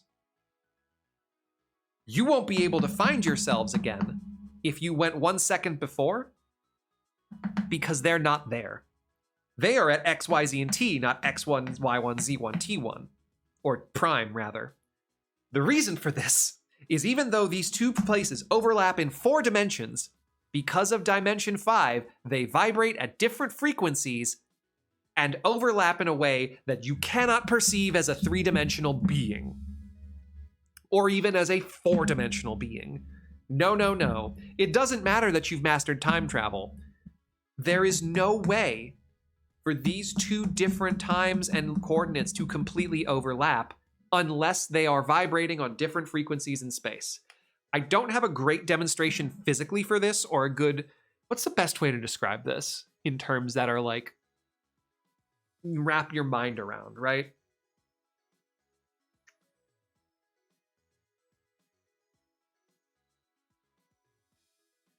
It's like... Do you know how, like, projector... Like, if you have, like, clear sheets for projector screens, or like blueprints where you lay something over something else, and they're so thin, like they're so very thin that when you lay them on top of each other, they technically occupy the same space, but they're 2 different drawings on each of them. That's kind of what this is. When you operate on the 5th dimension, X, Y, and Z seem fucking minuscule. They overlap so tightly, it doesn't matter. So a 5th dimensional being, pull from time, pull from time, pull from time. Why does this allow Crisis on Infinite Earths? Because every time something changes in a timeline or anything goes slightly differently, now you've got another branching timeline that will always pass this same point X, Y, Z, and T, but is going to have an entirely different world to it. So Crisis on Infinite Earth creates multiple different worlds, right? Or the idea of these infinite Earths that are all in the same time zone, not like EDT or anything. They all have the same XYZ physical coordinates and on the same time coordinates. They pass time the exact same way. But if you went to X, Y, Z, and T coordinate, it's not going to be the same on every single one of them. You're going to have hundreds of thousands of different ones, because every single decision that you make makes a branch, right? Tiny little thing. Me picking up a blue marker versus me picking up a purple marker affects nothing in the immediate grand scheme of things. However, there are 6 billion people on this planet alone, all making minute decisions like this. Y'all know the story of the guy who goes to the king and says, I am poor, but if you want to like be charitable to me, look at this chessboard. Give me 1 penny on the first square, 2 on the second, 4 on the third, and then just double it every day along these 64 coins, or these 64 squares. And the king is like, ah, shit, that ain't nothing. I'm rich as hell. I'll do that for you. And so 1 penny, 2 pennies, 4 pennies, 8 pennies, 16, 32, 64, 128, right? It starts building 356, and that's only like to the 5th power. When it starts increasing exponentially like that, suddenly the weight of these little tiny events piles up and creates, like we've talked about, that weight of events that build to certain points. Every single vibrating frequency changes based on single decisions. You choosing to watch me at this moment, me choosing to do this thing, even the small thing of picking which colored marker that I'm using, what tea I choose to make, directly affects the consistent version of reality that we move towards. To that extent, we as three-dimensional beings have no real functional control over anything that happens, but just enough minor control that we create the weight of events that then leads to the future. Do you find that depressing or motivating? Because it can be both. Honestly, it can be fucking both. It can be both like horrifically depressing, but also somewhat motivating that like nothing you do totally matters, but also like does matter. You can look at it in either way, I think. So, Crisis on Infinite Earths creates all these different worlds where we do have like one world where Captain Cold is a villain, one world where Captain Cold is like the greatest hero the world has ever known, one world where Barry Allen is the Flash, one world where Wally West is the Flash and has never met Barry Allen, one world, and the one that they cite for the Crisis itself, or Crisis on Two Worlds, maybe, one of those ones, where the Nazis win World War II, and then suddenly you have a fucking hellhole-scape, right? All those exist on top of each other because of this dimension of frequency. Which makes Cisco Ramon a fascinating hero, because he doesn't exactly have control over time, but he has control over frequencies and the 5th dimension, and that is a fucking terrifying thought. He can bridge these different worlds because he has the ability to space between, like open a breach between frequencies. It's like a wormhole between times, but between frequencies. That's somewhat more horrifying, but he has no control over time, so he's not an all-powerful, omniscient being. That's the DC portion of this, but we're going to keep talking about 5th dimensional beings in a moment. Technically speaking, in the multiverse, there may be infinite universes where any given person exists in a variety of versions, but an even larger amount of infinite universes where that person doesn't exist because of events that don't bring their creation to be. Exactly. Precisely. And then people who do exist in every universe oftentimes do because of the weight of events. But there are so few people that are like that in any of these fictional sources of media, right? All these other worlds tend to have, it's like, who? What person are you fucking talking about? They're not real. They don't exist. Dialing back to Doctor Who, it makes Jack Harkness interesting because when Rose brings him back to life, she makes him a fact. And for a person to be a fact, they have to exist at all times, everywhere. Now, Doctor Who doesn't deal with this 5th dimension very much because the TARDIS is a much more capable time vehicle.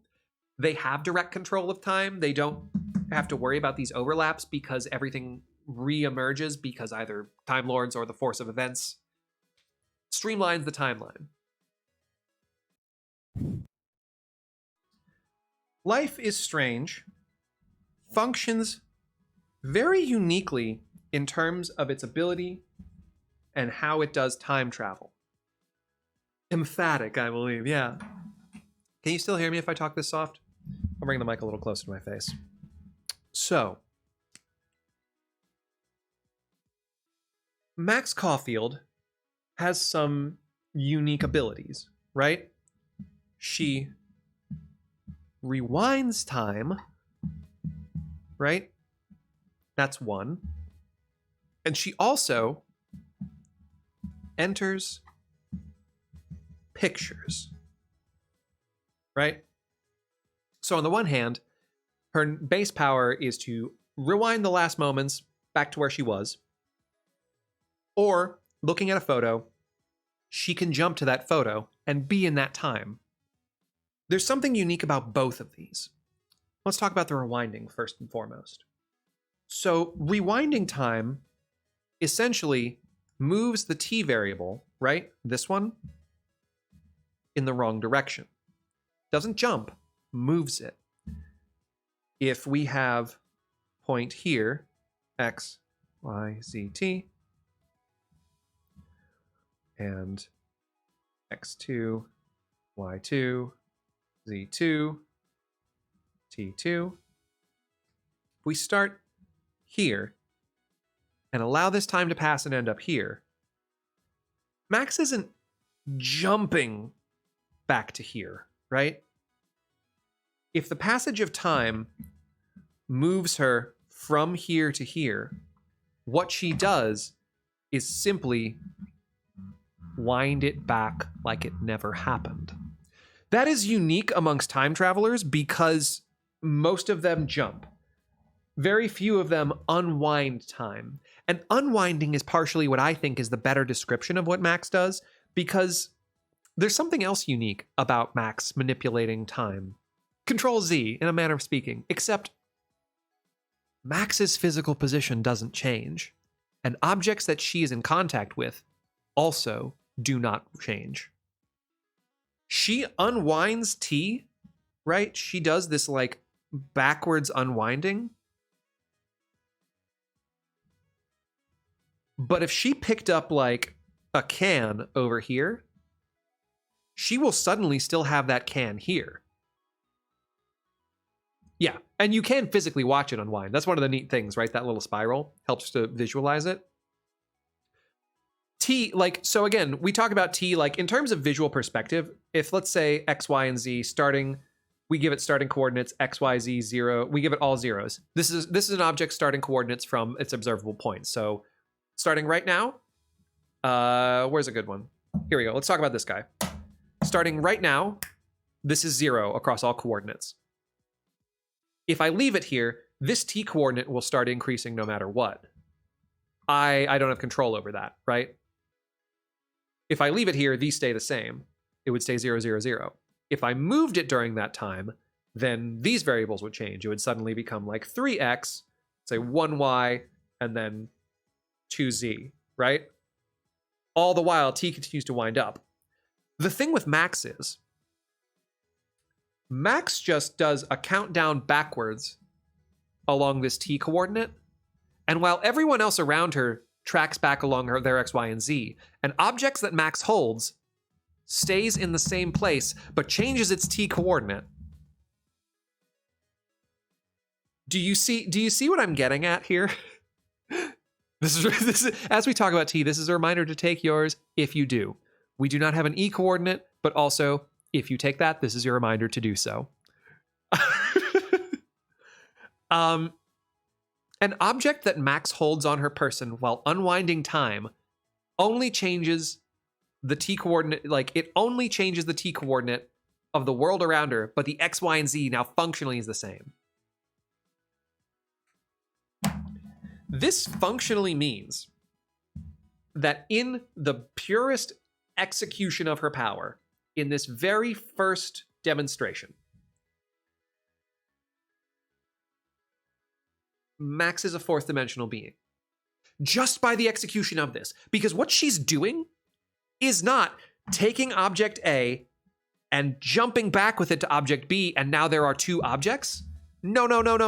There are not two objects in this first one. She hasn't taken the can from this particular timeline, moved it back to here where it was both here at the same time. Now there is only the one. This can has followed her in the loop just by her touching it.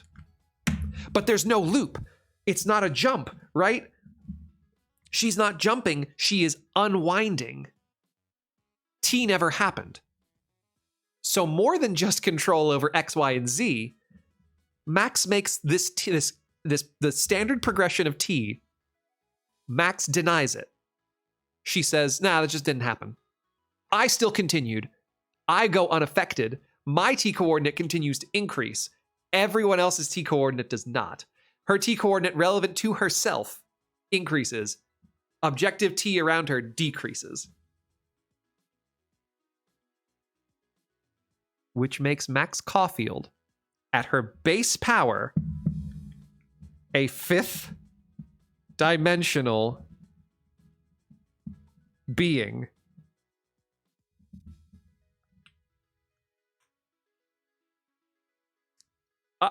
This is sort of the conclusion I wanted to get at later, but I'm going to hammer on this now.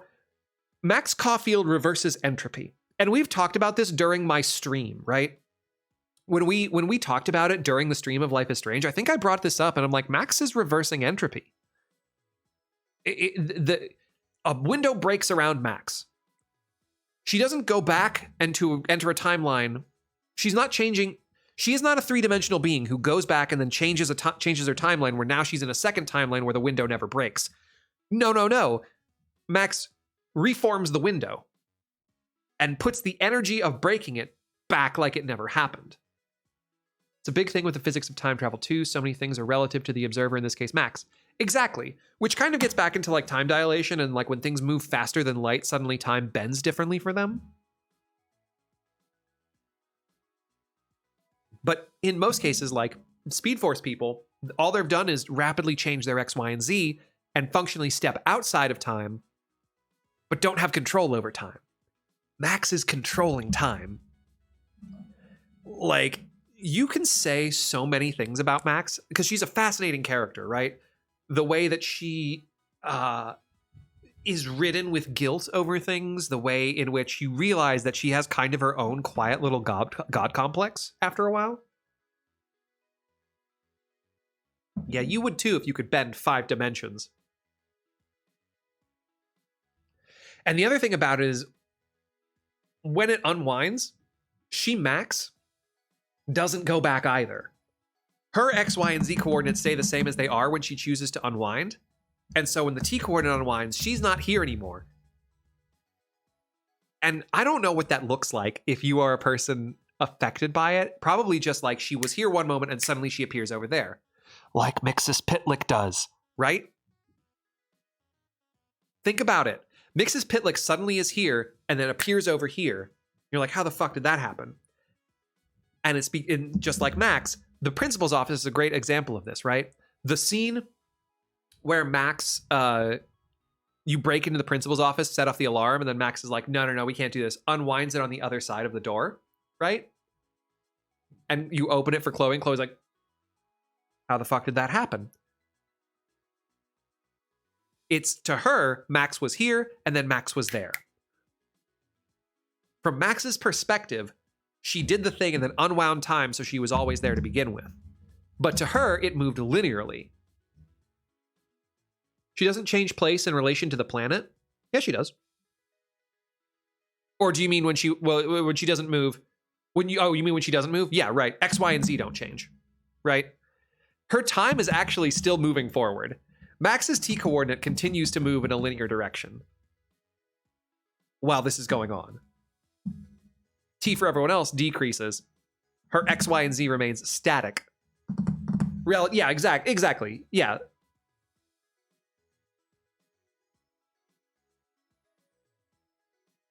And in some ways, it's like she never was, right? There's no second Max in those instances. But that's just the instances of her rewinding time. What is her secondary power? She enters pictures. The fact the planet does move in space and rewinding does what to the planet? No one's had the ability to observe that. And most games don't deal with that because it's too complicated to deal with the fact that the planet itself is moving. It's not moving fast enough, I think, in these instances for it to affect anything. The planet is moving, but not like at a rate of speed that... Maybe you're right. Maybe it's the calculation that I'm phrasing is maybe not the thing, Damasin. Maybe it's like X, Y, and Z shouldn't be calculated to like the Earth's core, but like, you know, a universal grid. Or actually, no, maybe it is. Maybe relative to the planet is better. I see what you're saying. She doesn't change place in relation to the planet, but because the planet is moving, it does change if like we use the universe as a grid. I see. Yeah, and that is a question that we never see the answer to. Yeah, that's also a good point, Zell. It could be affecting the entire universe, right? It could be changing everything, but we can't perceive it. So let's talk about the second application of her power, which is closer to some of these other manners of time travel we've discussed. If Max is here, and she sees a photo of a time that is here, right? Max can look at that photo, stop existing here, and start existing here. Now, normally this would be pretty standard time traveling, right? This is you've changed X, Y, Z, and T like the TARDIS does, in which you have stopped existing at one point and started existing at another.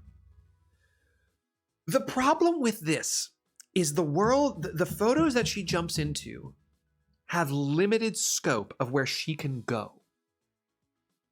She can only go so far in any direction in these photos. The world outside of the general scope of that photo is blurred. She can't interact with it. This is a limitation of Max's power. While she is a fifth dimensional being, I'm sorry, she is. Max is fifth dimensional. These little pockets that she steps back into don't affect the frequency of the original. Not in a normal way.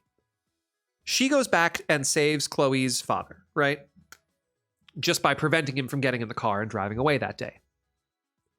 She comes back to a different timeline. Jump and jump. Normal timeline bullshit. I guess it does make a new... Actually, no, I'm sorry. I misspoke. This does create a second frequency. She jumps, creates the new frequency, is there. What's interesting is that she can go back, undo it, and the first frequency then remerges with the original timeline. As if nothing changed.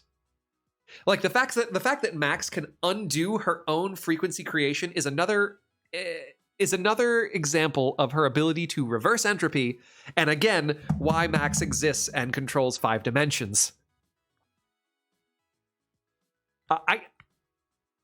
It is one of those things where, like, I love that the story is so focused not on her ability, because her ability is so broken that she is essentially God in that world. There's no other way around it. What Max does between this and essentially her biggest power is not actually the travel of time at all, is actually, at its broadest, reversal of entropy. Essentially, there is no upper limit to reversal of entropy. It makes her an Omega level mutant in X-Men terminology.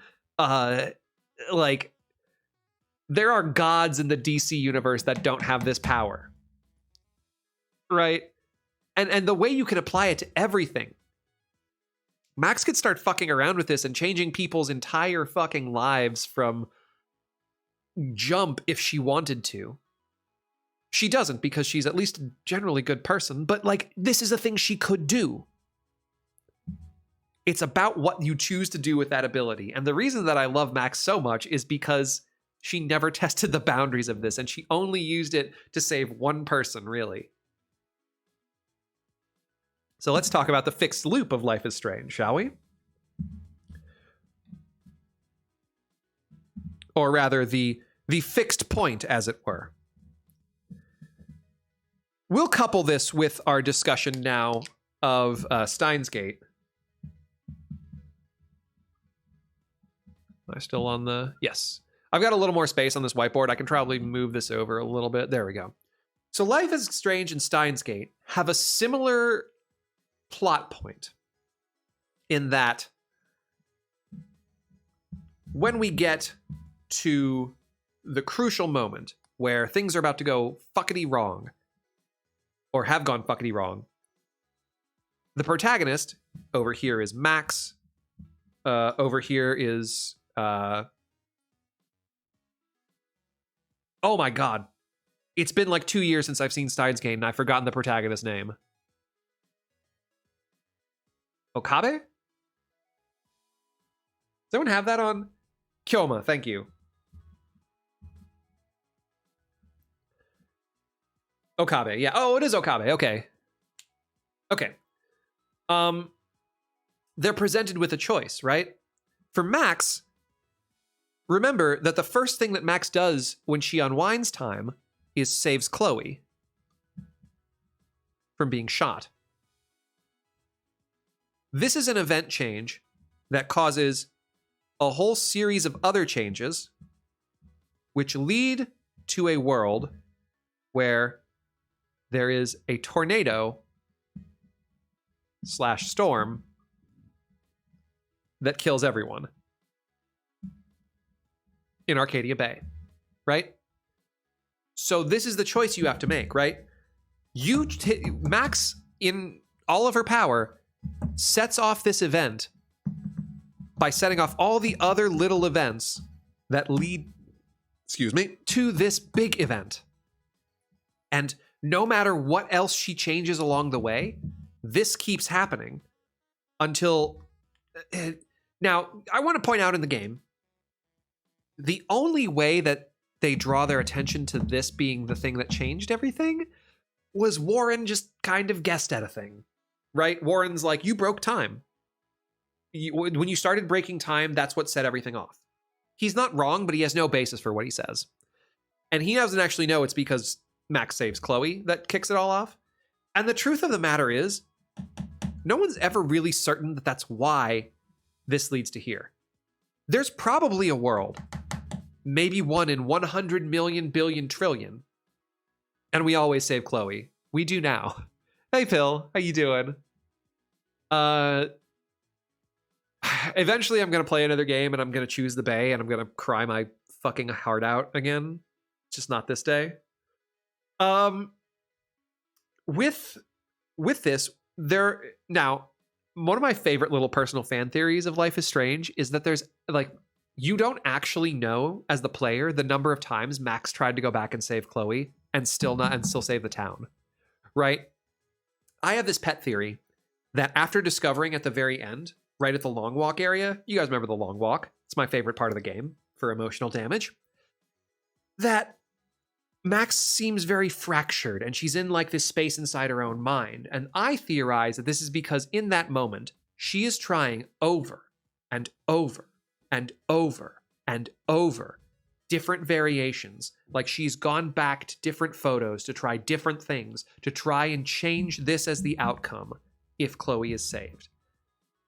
And I'm willing to bet that even if this isn't the inciting direct incident, it's a powerful enough weighted event. It weighs enough that it kickstarts all of the other ones, that only in so many hundreds of thousands of millions of trillions of worlds is it possible. And quite honestly, if you did that enough times, you would probably go insane. And honestly, if a god went insane, I'd be pretty worried. Much as what happens in Steins Gate. Correct. Steins Gate is very fascinating because for the first half of the show, there's no actual time travel, right? They just create a device that can send mail back in time. So they start here, right?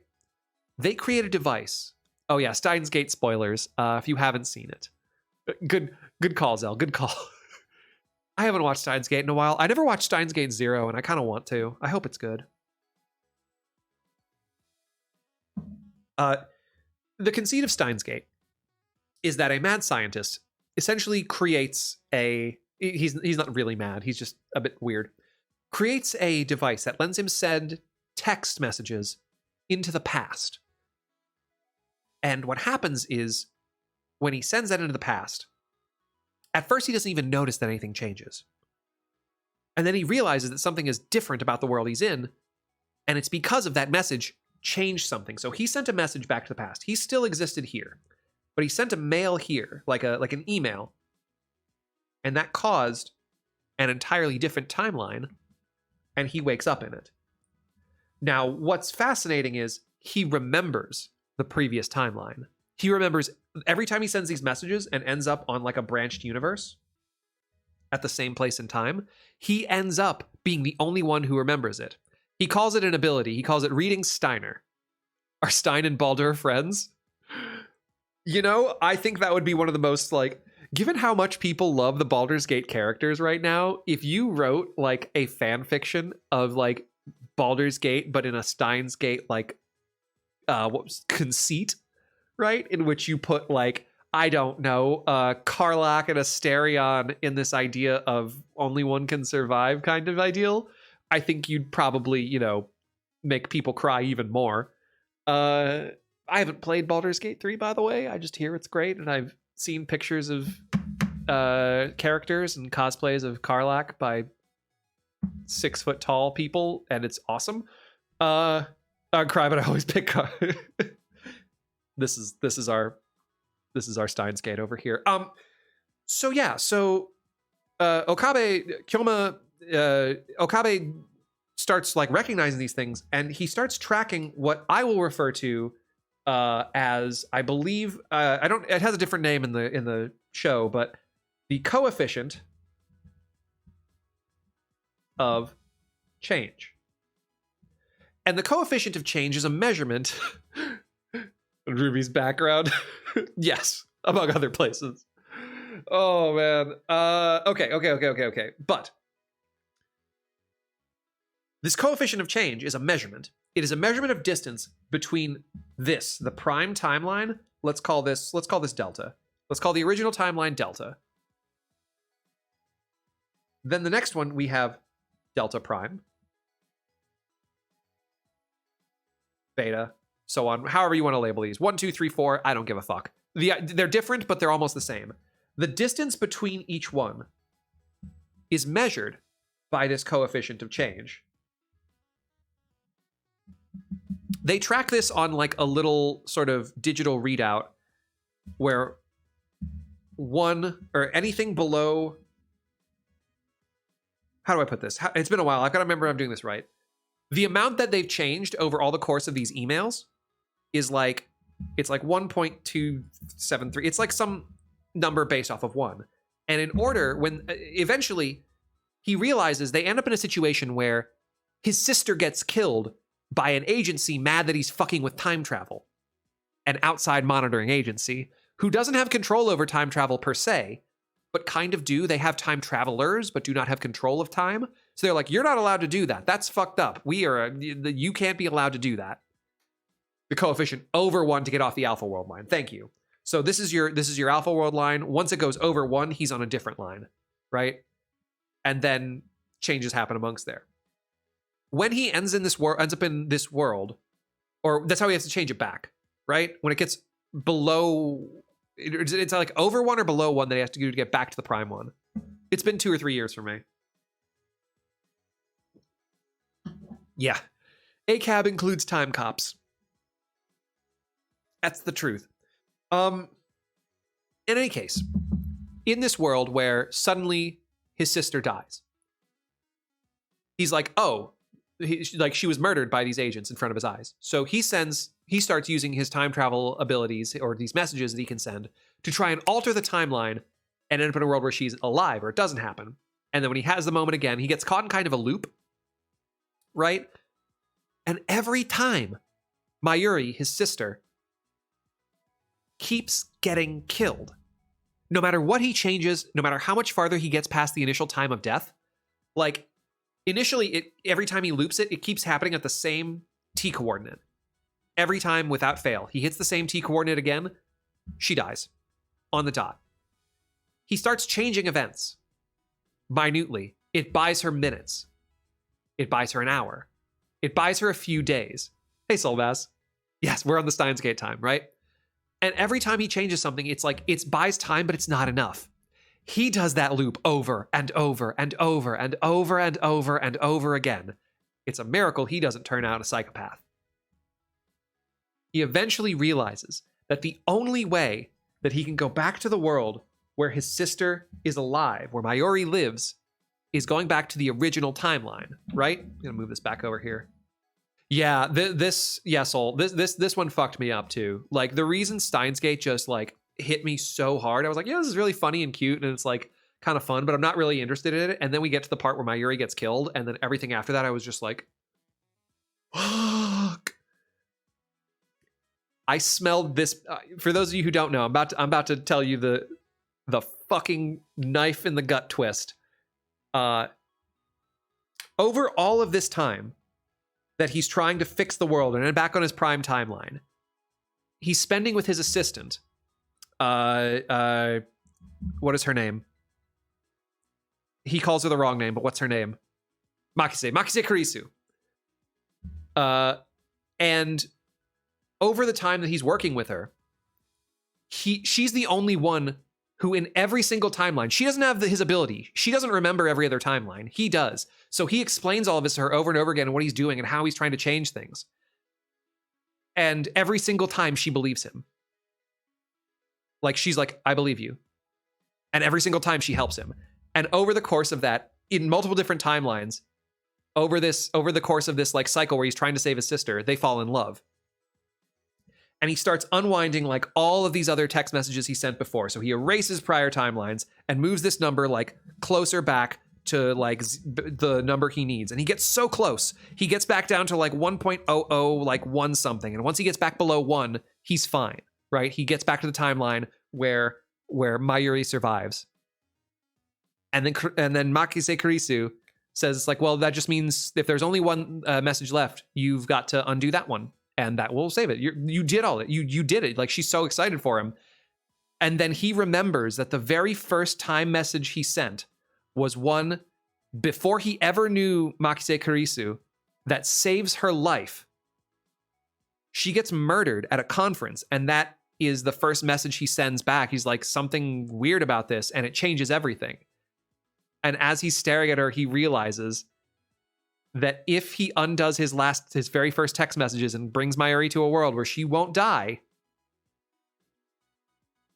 then Mxyzptlk Kurisu will.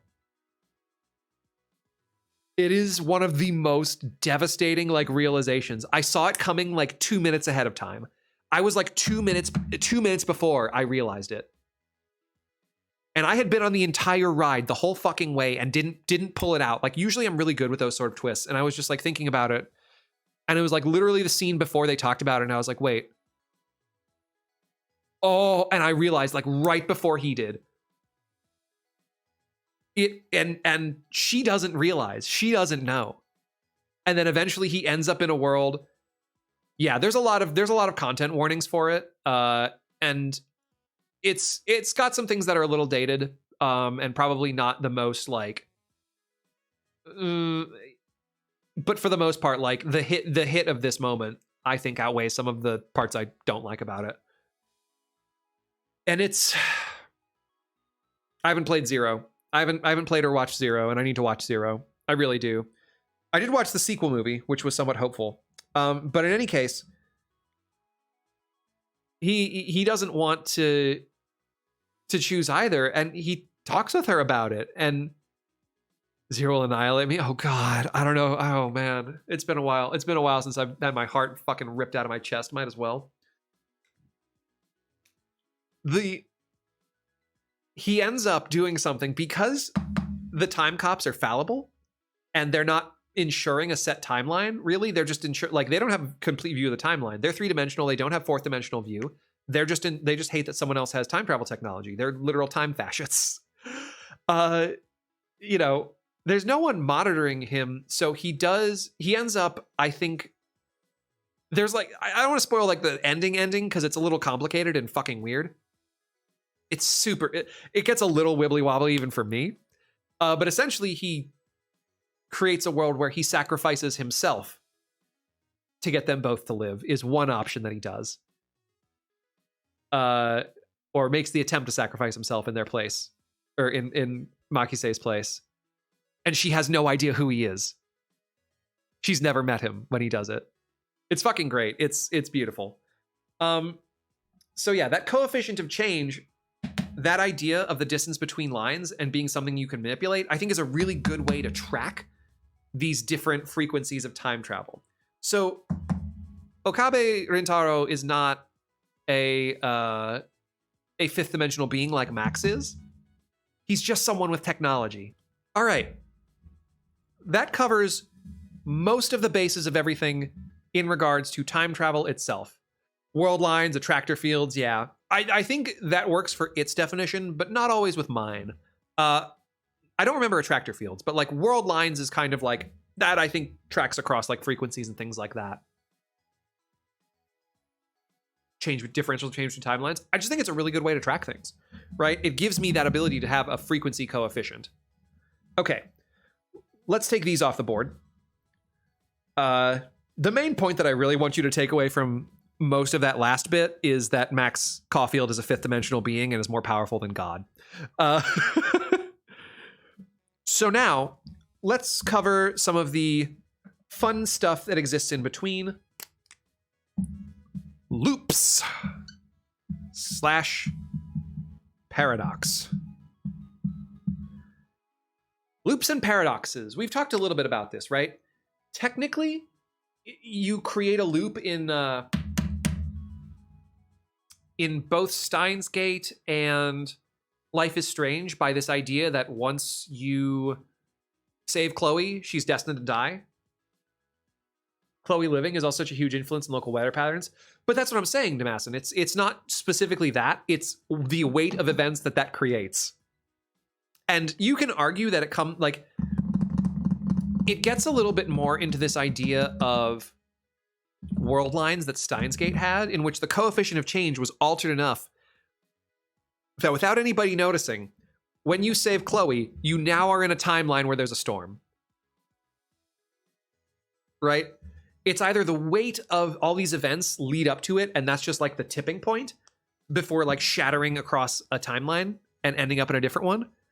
The thing is, most people would never perceive that you change timelines. We're three-dimensional beings. We don't have the ability to perceive that. We don't have that ability. We can't see that distance. You wouldn't do it. The only reason Max and Rintaro can is like, he's got reading Steiner, which is, you know, I guess maybe because he is the point of change, like he is the one, he is responsible for the change. He sees all versions of it. They never really explain reading Steiner or why it only happens to him. You can do whatever you want with that, really.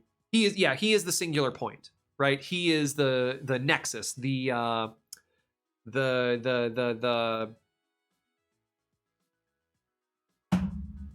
there's a word. The singularity? No, that's not it. Kind of is it. But he's like, he is the center of it. You're right. Yes. With Max, she's a fifth dimensional being that freely manipulates 5 dimensions. Of course she can see. But can she see why kids love Cinnamon Toast Crunch? I hate myself. Okay. Let's talk about loops and some games in which we see them in. Let's talk about Final Fantasy VIII. Worth it. Worth it. Worth it. Let's talk about Final Fantasy VIII. Final Fantasy VIII has an interesting little bit of time travel in it in Ultimecia. Not just Ultimecia, but also Alone.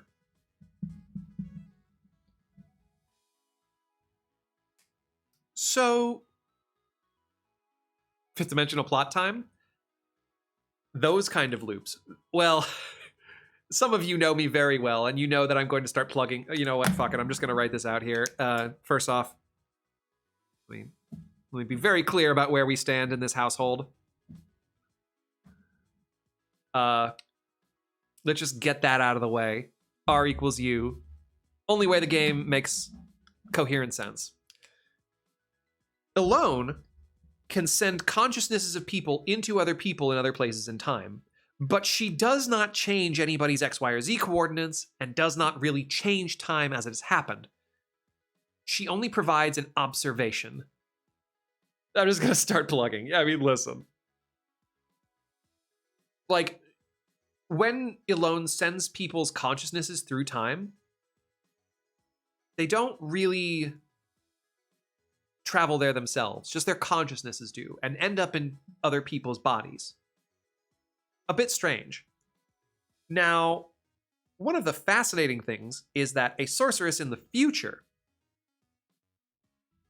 who can also do something kind of similar, but only with sorceresses, right?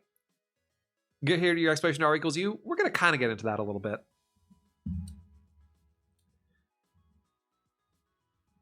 Ultimecia, because of the story reveal, but I expected from the outside. Fair enough. Ultimecia can like reach back and possess prior sorceresses, right? Anyone who's ever been the sorceress or have sorceress powers, which seems to be like a lineal thing, just someone with the potential to become a sorceress can become a sorceress if the prior one abdicates. It's not quite clear. It feels a little rushed and sometimes not fleshed out. That's not important. Ultimecia does direct possession. Alone allows sort of ride-alongs, right? We'll call them ride-alongs, in a sense. Ultimecia in the future wants to achieve time compression, where t as a variable stops, essentially. Or all t, it becomes an unchangeable fixed coordinate. It becomes 1 for everything forever. Now that would be fucked. Because we just got through talking about how, like, I'm here, XYZ T for this is one thing, XYZ T1, right?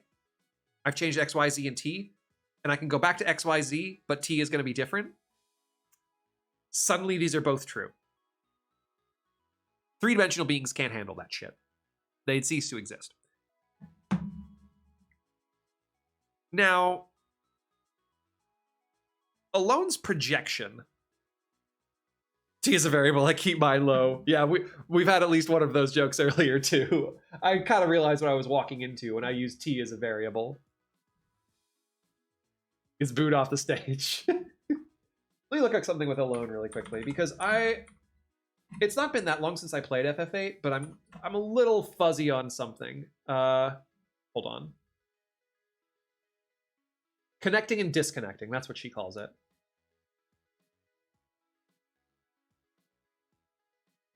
Right, this is what it is. Ultimecia creates a machine, right? A junction machine. This essentially replicates the power of Alone. She uses it to control prior sorceresses. Its technology and magic locked into one creates the 2 of 2. She can only send so far back, Ultimecia can, but if she gets possession of Alone, she can use Alone's power to go like much farther back. This causes time compression, in which T is static, right? So we'll write this down here. Time compression. God, my handwriting's gotten worse over the course of the seminar. Equals T as static. Can't be changed, can't be altered. One thing the game leaves out is any reason for this. Why does Ultimecia want to do this? If she's alive in it, it makes her the only functioning being. It does make her a powerful fourth dimensional being, and maybe, yeah, she becomes a god, but a god of fucking what? So it's hard to find a determination for why someone would want to do that if they would be the only thing in existence. Now, Ultimecia could just be, you know, fucking cuckoo pants bananas. I tend to find that shit boring. So why? What would possess someone to compress all of time and space? Allow me to present to you a theory. Your party member, Renoa, is actually Ultimecia. This is a common theory on the internet. There are a lot of things that point to it, a lot of things that disagree with it. Generally, the reason I like this is because it gives a really good motivation for Ultimecia, and it continues the fact that the focus, as I've said millions and millions of times, of Final Fantasy VIII is that it is a love story. More so than Final Fantasy VII. About as much so as Life is Strange is. To kill more seeds, that the only reason you fear them is like they're going to kill you one day. Much less so than FF9. here are the key points that I want to cover with this, because we're talking about time travel, and I don't want to stray too far into R equals U. You just need to know that I believe in this and the general outline. Renoa is a sorceress who has Squall's a copy of Squall's ring, Griever, on her necklace because she's deeply in love with him, and he is deeply in love with her. And because she is a sorceress, the world wants to outcast her because they're afraid of sorceresses, because mostly Ultimecia controls them and does horrible, evil shit. But they're also extremely powerful. And Squall swears to be her knight. The idea of R equals U comes off an idea that there is a universe. How much she hates seeds. Yeah. Because they're predicted to kill her. It is said that one day a seed will end her. In this initial timeline, let's call this timeline A. You have Squall and Renoa meeting here. And they fall in love here. Right? This is a bit of a loop for the following. Because if we accept R equals U, that means way here in the future, you have Ultimecia. And somewhere, R changes into U. How and why, what goes on, and why is Ultimecia a threat in this world if they're also Renoa? Gundam Seed is pretty bad, to be fair. Never watched it. Never watched any Gundam, actually. This theory hinges on one thing not in evidence, which is the idea that sometime in the future from the game, Squall dies. And Renoa cannot handle that. And she does whatever she can to get him back, but it's not enough. So she starts creating Junction Machine alone.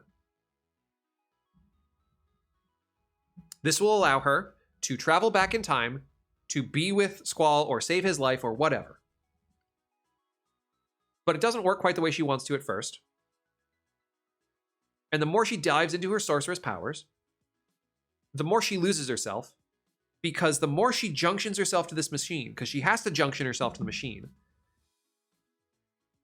because she junctions, she loses memories. This is a plot point of the game. Junctioning costs memories. But because she wants to go back and save Squall, she will do it over and over and over again. This, combined with her sorceress powers, eventually wipes out any trace of the original Renoa over time. It keys the entire plot. Surprise! Yeah. Surprise. I actually really like junctioning as a mechanic. I think it's really straightforward. Most people are just too lazy to learn it. So, you now have... If Squall made it back in the end? It's hard to say. The ending scene is a little vague on that. Right? Because they go into time compression and then defeat Ultimecia and then make it back. I actually had a document with some other reasonings. This is not my R equals U lecture. I want to be very clear about this. This is not my R equals U lecture. That's a longer lecture. I'm short forming this one pretty tightly because we don't want to talk about time travel. But what this does is it creates a loop, right? Renoa has always existed and still exists in this timeline until Ultimecia is created. The fact that Ultimecia exists in this timeline where you start the game means that you are in a cycle where this has already happened, right? At the very least, if she has tried to undo it so far, it has not worked. Now, the conceit is also that once you enter into this compressed time, you functionally break the loop. That might be the thing that breaks the loop. Maybe it doesn't, though, because you're right, Pill. At the end, there's this whole thing where Squall is in like a place outside of time. It's hard to say if he makes it back or not. Why did Ultimecia compress time? Because all of these memories are gone, and the only thing, the last memory of Renoa that she can hold on to is that she wants to have one more moment with her knight. It got lost so far along the way from her constant junctioning to this machine and the development of her sorceress powers. She doesn't remember anything. She vaguely remembers Seed. there's a spacey theory out there that maybe another seed somehow, maybe Cypher, actually probably not Cypher, but like another seed kills Squall in this original timeline, and that's why she hates seeds so much. Although I think there's also, doesn't Renoa have like a thing against seed because it takes people away? I don't remember. Going outside of place of time to fight God is how Final Fantasy ends, but proceed. I mean, listen, valid. But yeah, so then she's forgotten the reason for all of this.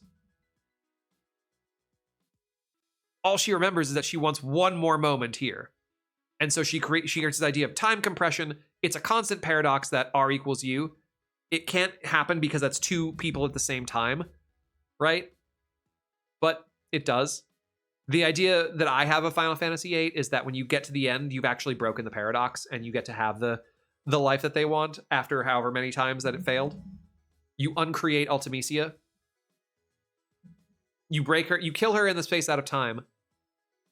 That's it. It's done.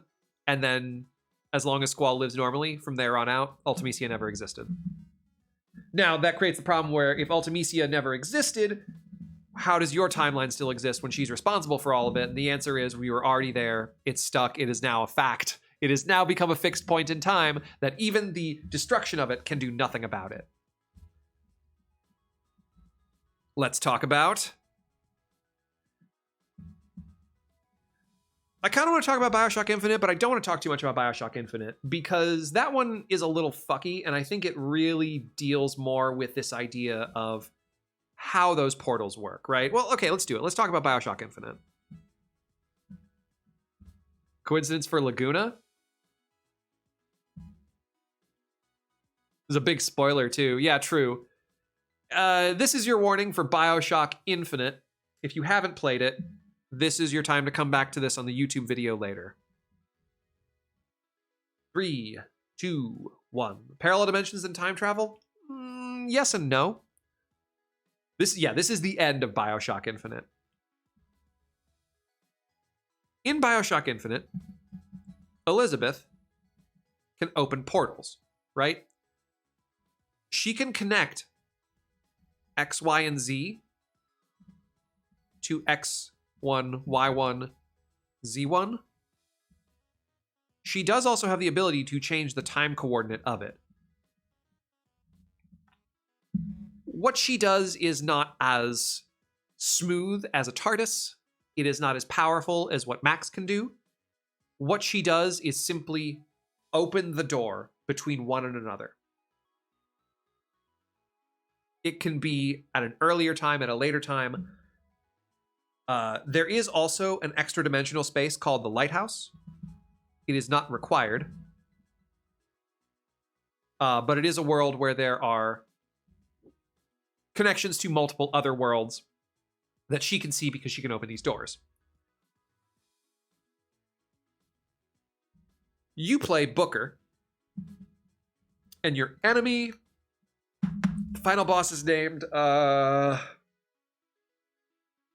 Comstock?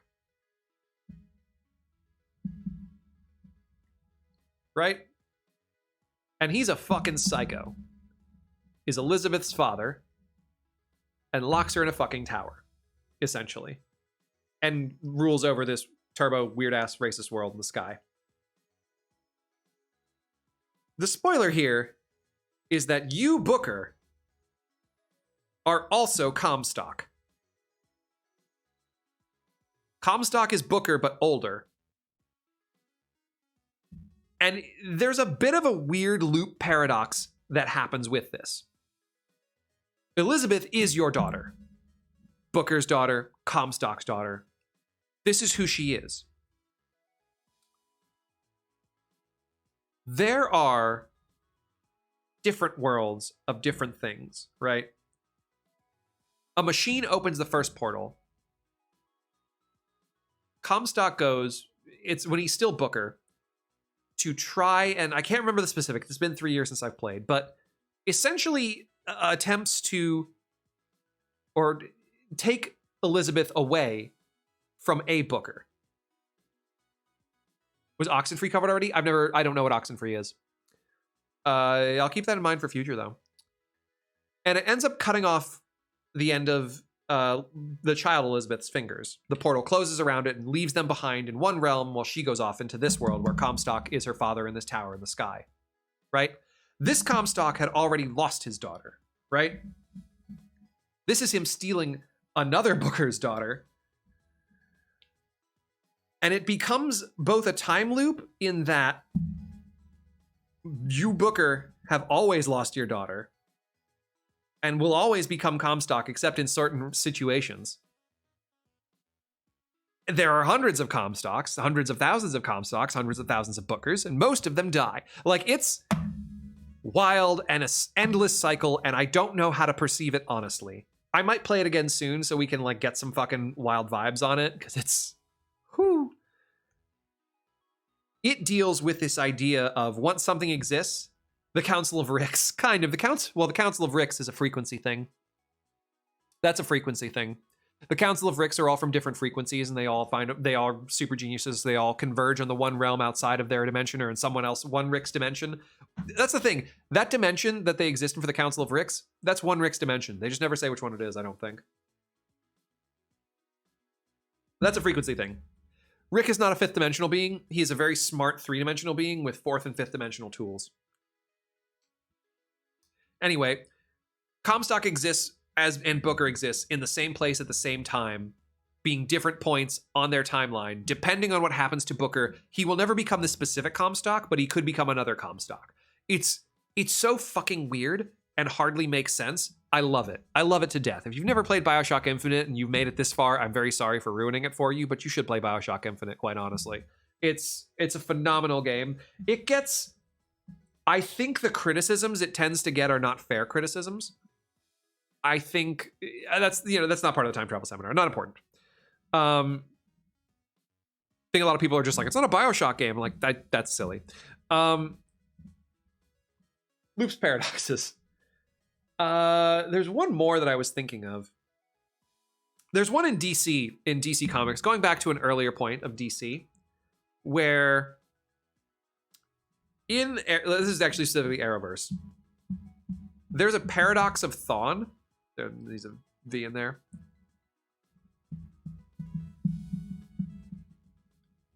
Thawne, where in the Flash season 1, the Reverse Flash, Thawne is from the future, right? So here's the big old timeline. Thawne's from here. This is Thawne's time. Right? Yeah, my goals are beyond your understanding. He goes all the way back in time here to kill Nora Allen. Right? Because he does this in order to prevent the Flash from ever being born, because the Flash is his nemesis here in the future. Right? Killing Nora Allen accidentally costs him his powers or his ability to time travel to Back to the Future. Oh yeah, he's just an asshole. He's just a dick. Killing Nora Allen ends up creating the universe where branches off. And now Barry Allen is still the Flash. Or like, he needs to become the Flash. Yeah, exactly, Alicia. Number one hater of all time, Eobard Thawne. Like, I love the way it's like that was me, Barry joke. It's so fucking good, right? Thawne hates Barry so much. He kills his mother to prevent him from ever becoming the Flash, but in doing so, loses his way back to the future. He ends up in a separate timeline where he must intercede again here. This is like Thawne's way in the future, so let's do it here. He has to intercede here and create the Flash. Right? So that he gets his powers back at all and has a hope of getting back to his own original timeline that he can do because, again, as we talked about before, Speed Force is the fourth dimension. They can go in and out and change their T-coordinate by just re-entering the timeline at a different place, right? That's how Speed Force time travel works. Over this point in time, right, the Flash makes, at least this is Arrowverse, right? The Flash makes friends with Eddie Thawne. his ancestor. Yeah, oh, there's some the Flashpoint paradox is fucking great, except for that it spawns my least favorite timeline in the DC animated universe, which ends up at Apocalypse War. Ugh. But like the way he's just like is like, you stupid little bitch. Like, you created this world, motherfucker. I didn't do shit. Like, it's great. It's great. At some point, Eddie Thawne, who is the long, long ancestor of Eobard Thawne, ends up killing himself. Eddie kills himself to kill Thawne in the future so that he was never born. This is where things get fucky and weird and paradoxy, right? Because this timeline continues.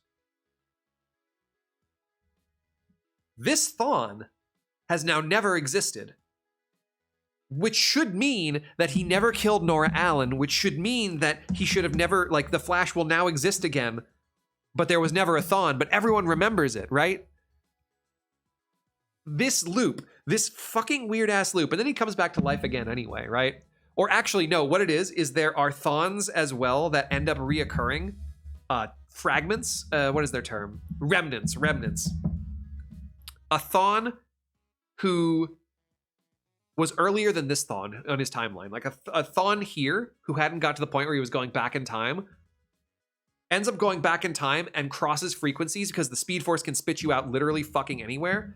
Frequencies don't matter. Time doesn't matter. The Speed Force is not smart. It is not a thing. It is not an encapsulating dimension. It's a pocket separate dimension, right? It is not like the time stream, which encapsulates the flow of time, right? It just exists outside of it. They just go in and out versus like, like smooth in and out. The difference between like walking out of a building and walking back in and suddenly just like teleporting out of a building and teleporting back in. The Speed Force is teleportation on a 5-dimensional scale. I don't know how else to explain it. The Speed Force is a big, like, we don't know the physics, we don't care about the physics, you figure it out in the universe. There's another Eobard Thawne that joins this timeline from the time before he was ever this Eobard Thawne. Yeah, the Arrowverse Speed Force has sentience too. I don't like it. I don't like the Speed Force being that sentient. I think it's fucking weird. It gives the speed... Making something sentient gives it fallibility. I think you weren't here for this part of the conversation, Soulmass, but I'm a big fan of time being like gravity or magnetism. It just is, and there is a limit to what you can do to affect it because it ends up being so powerful in certain measurements. We can defy to an extent, but so much, sometimes the force of events makes it impossible. Thank you for the follow, Alicia. I really appreciate it. I hope you've enjoyed this seminar we've been doing. Anything else I want to say about this? No, you're right. Eobard Thawne, #1 fucking hater in the world, who simply refuses to die. Simply refuses to die. And that's sometimes. If you guys know me pretty well by now, you should know that one of my favorite things to do is like to find justification for things based on, because authors, artists, creators are always so specific with reasons they say things, right? Across the Spider-Verse is a great example of this, right? Every frame is intentional and specific to signal something else later or talk about or like create an emotion or signify something, right? I tend to think that every creator wants to be that specific with things. So when it comes to something like, things that seem out of place in the terms of previously established canon, I was like, well, surely there's a way that it fits within. Surely in a way it is somehow canon compliant. And it is all connected. It's not just an error or a mistake. Surely they meant to do that. I like to give creators the benefit of the doubt on that. Sometimes, though, I do have to say with comics, they just phone it in. They're just like, fuck it. We'll hand wave it away. It is what it is. And that does happen. Okay. That ends all of my listed stuff. Like I said, I lost the notes I had on Star Trek Next Generation. Does anybody have any questions they would like to talk about, anything they'd like to bring up? This is the free open forum time, and we're in free mode, baby. Let's go. Leading too important of a learning point to sentient things. So that deals with that idea that there's like an outside monitoring agency that says it's like, if you change this here, the timeline effect on the timeline will be so drastic that we can't anticipate what will happen. And we lose something. It's like burning the Library of Alexandria, right? And that's why it needs a monitoring agency, which was the Time Lords in some situations. Which makes it a fixed point only in the sense that it's a handshake agreement, right? Every time-traveling species and sentient creature is like, we are not going to fuck with this event. Because if we did, it would be catastrophic. They're all handshake agreeing not to fuck with it.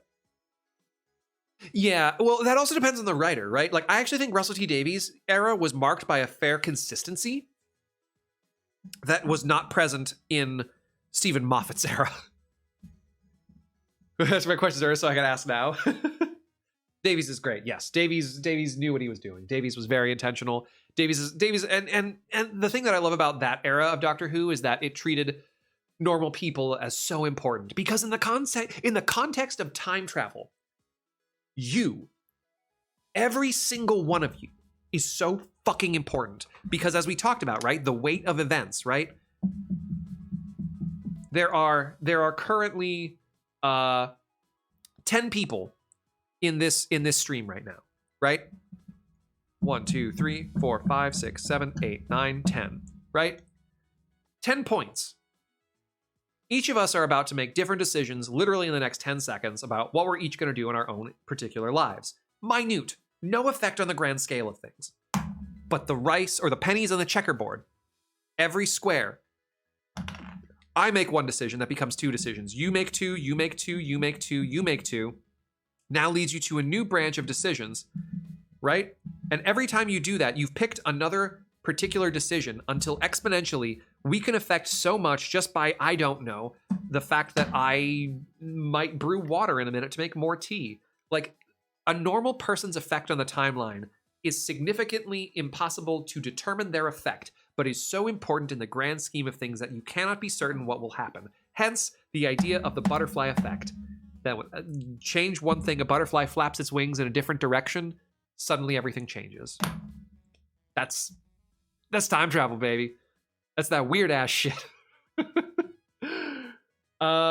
other questions? Any other comments? Anyone have anything that they want to, like, other things that they like or want to talk about? Like, we are in free and open space. Yep, the Schrodinger decisions. Were you here when we were talking about Schrodinger's cat? Right? The idea in Agents of S.H.I.E.L.D. where you're looking at this idea of, like, seeing the future means it's set in stone? No. Unless that's only true if the weight of events has already determined it, and you are past the point of affecting the weight of events. You affect the weight of events, and you can, if you try really hard, you can tilt the weight of events. But just like I can no more fight gravity more than a second, I cannot push against a weight of events without extra assistance helping me do it. In an elevator, fuck gravity. I beat gravity, right? I'm suddenly on the 5th floor of a building and I couldn't do that on my own. Elevator did that for me. Or stairs helped me navigate it, right? We said fuck you to gravity, but gravity didn't change. Didn't bend gravity. And without that stairway, the effect of gravity continues and will go right back to what it normally was if I try and repeat it without the elevator. Time is a force. Time is... I think that's the thing. I think engineers who perceive time, like, that's the reason that I didn't like Fitz's analysis, and the reason I showed that clip before, is that the perception, the idea that time is just how we perceive events is like, okay, yeah, sure, but that's mundane as fuck. Like, how can you make something so cool so boring? It's not unaffectable.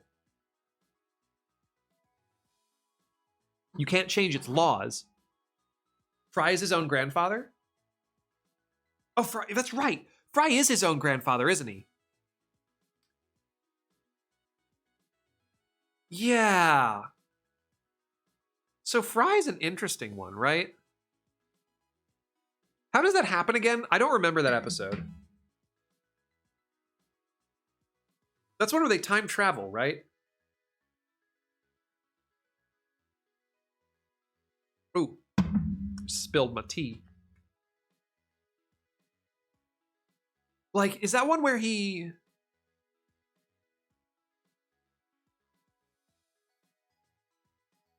I don't remember that episode. I like vaguely remember it.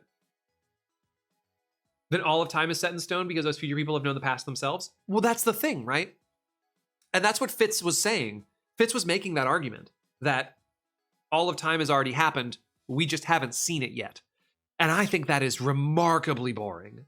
I don't just think that's boring. I think that's kind of dumb. I just like, I don't understand how that sort of like negates the idea of free will. And I don't think an engineer would believe in a lack of free will, right? I think it's, the butterfly effect is maybe overstated in media, but I also think it is true in a certain regard, is that you never know what effect one thing does. It's rather to exist because he was always going back in time. Yeah, so that's a bootstrap paradox, right? That's one thing where it's like, you have to do it because it's always happened and it exists because.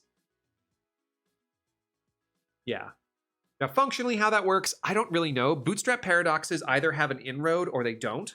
Bootstrap paradoxes can suddenly just like develop amongst themselves because you create them, but but if you didn't create it, like how did it happen? Where does it begin? Those kind of loops are bizarre to me. I think sometimes they're good stories. I think there are some really like touching stories that use loops as a part of them, or like tragic stories that use loops as a part of it. But I tend to think that Next Generation does it a lot. Yeah. But don't they always have like a loop broken at the end? Like they find a way to break the loop? Yes, Capaldi's Doctor does have a scene about the bootstrap paradox. I can't remember where it is, but he does. I know he does. Capaldi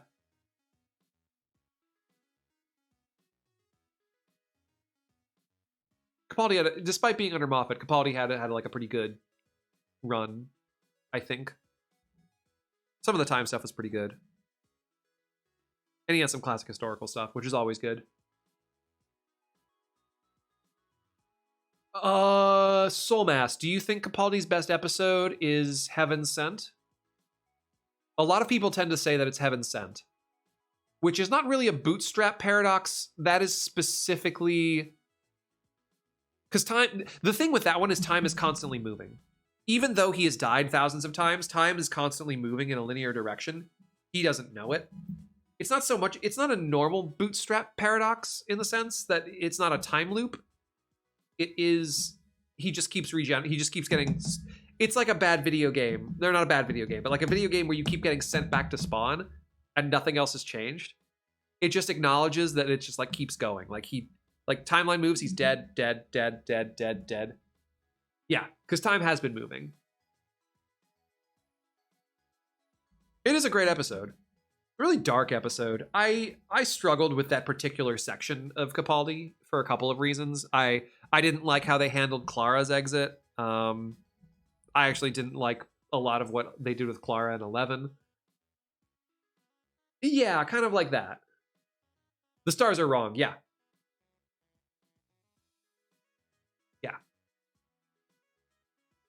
Thought it was very fascinating. It's a great episode. I'm not gonna lie. Like, but that whole little like Raven, Heaven Sent, Hellbent, like that little trio of episodes, like feels really fucked in so many ways. It just feels so fucked up.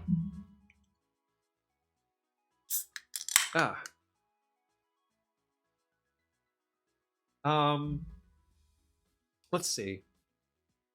Yeah, I think that's it. I hope this has been either informative or probably not that informative, but at the very least, I hope this has been creatively interesting.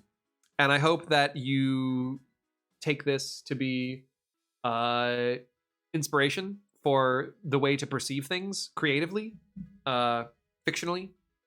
I think as an artist, I value that more than anything else. And I hope you understand like where I perceive games in this way, right? Like, games that focus on time stuff I really love, and that's why Life is Strange speaks to me in this particular way, and it's why it's one of my favorite games.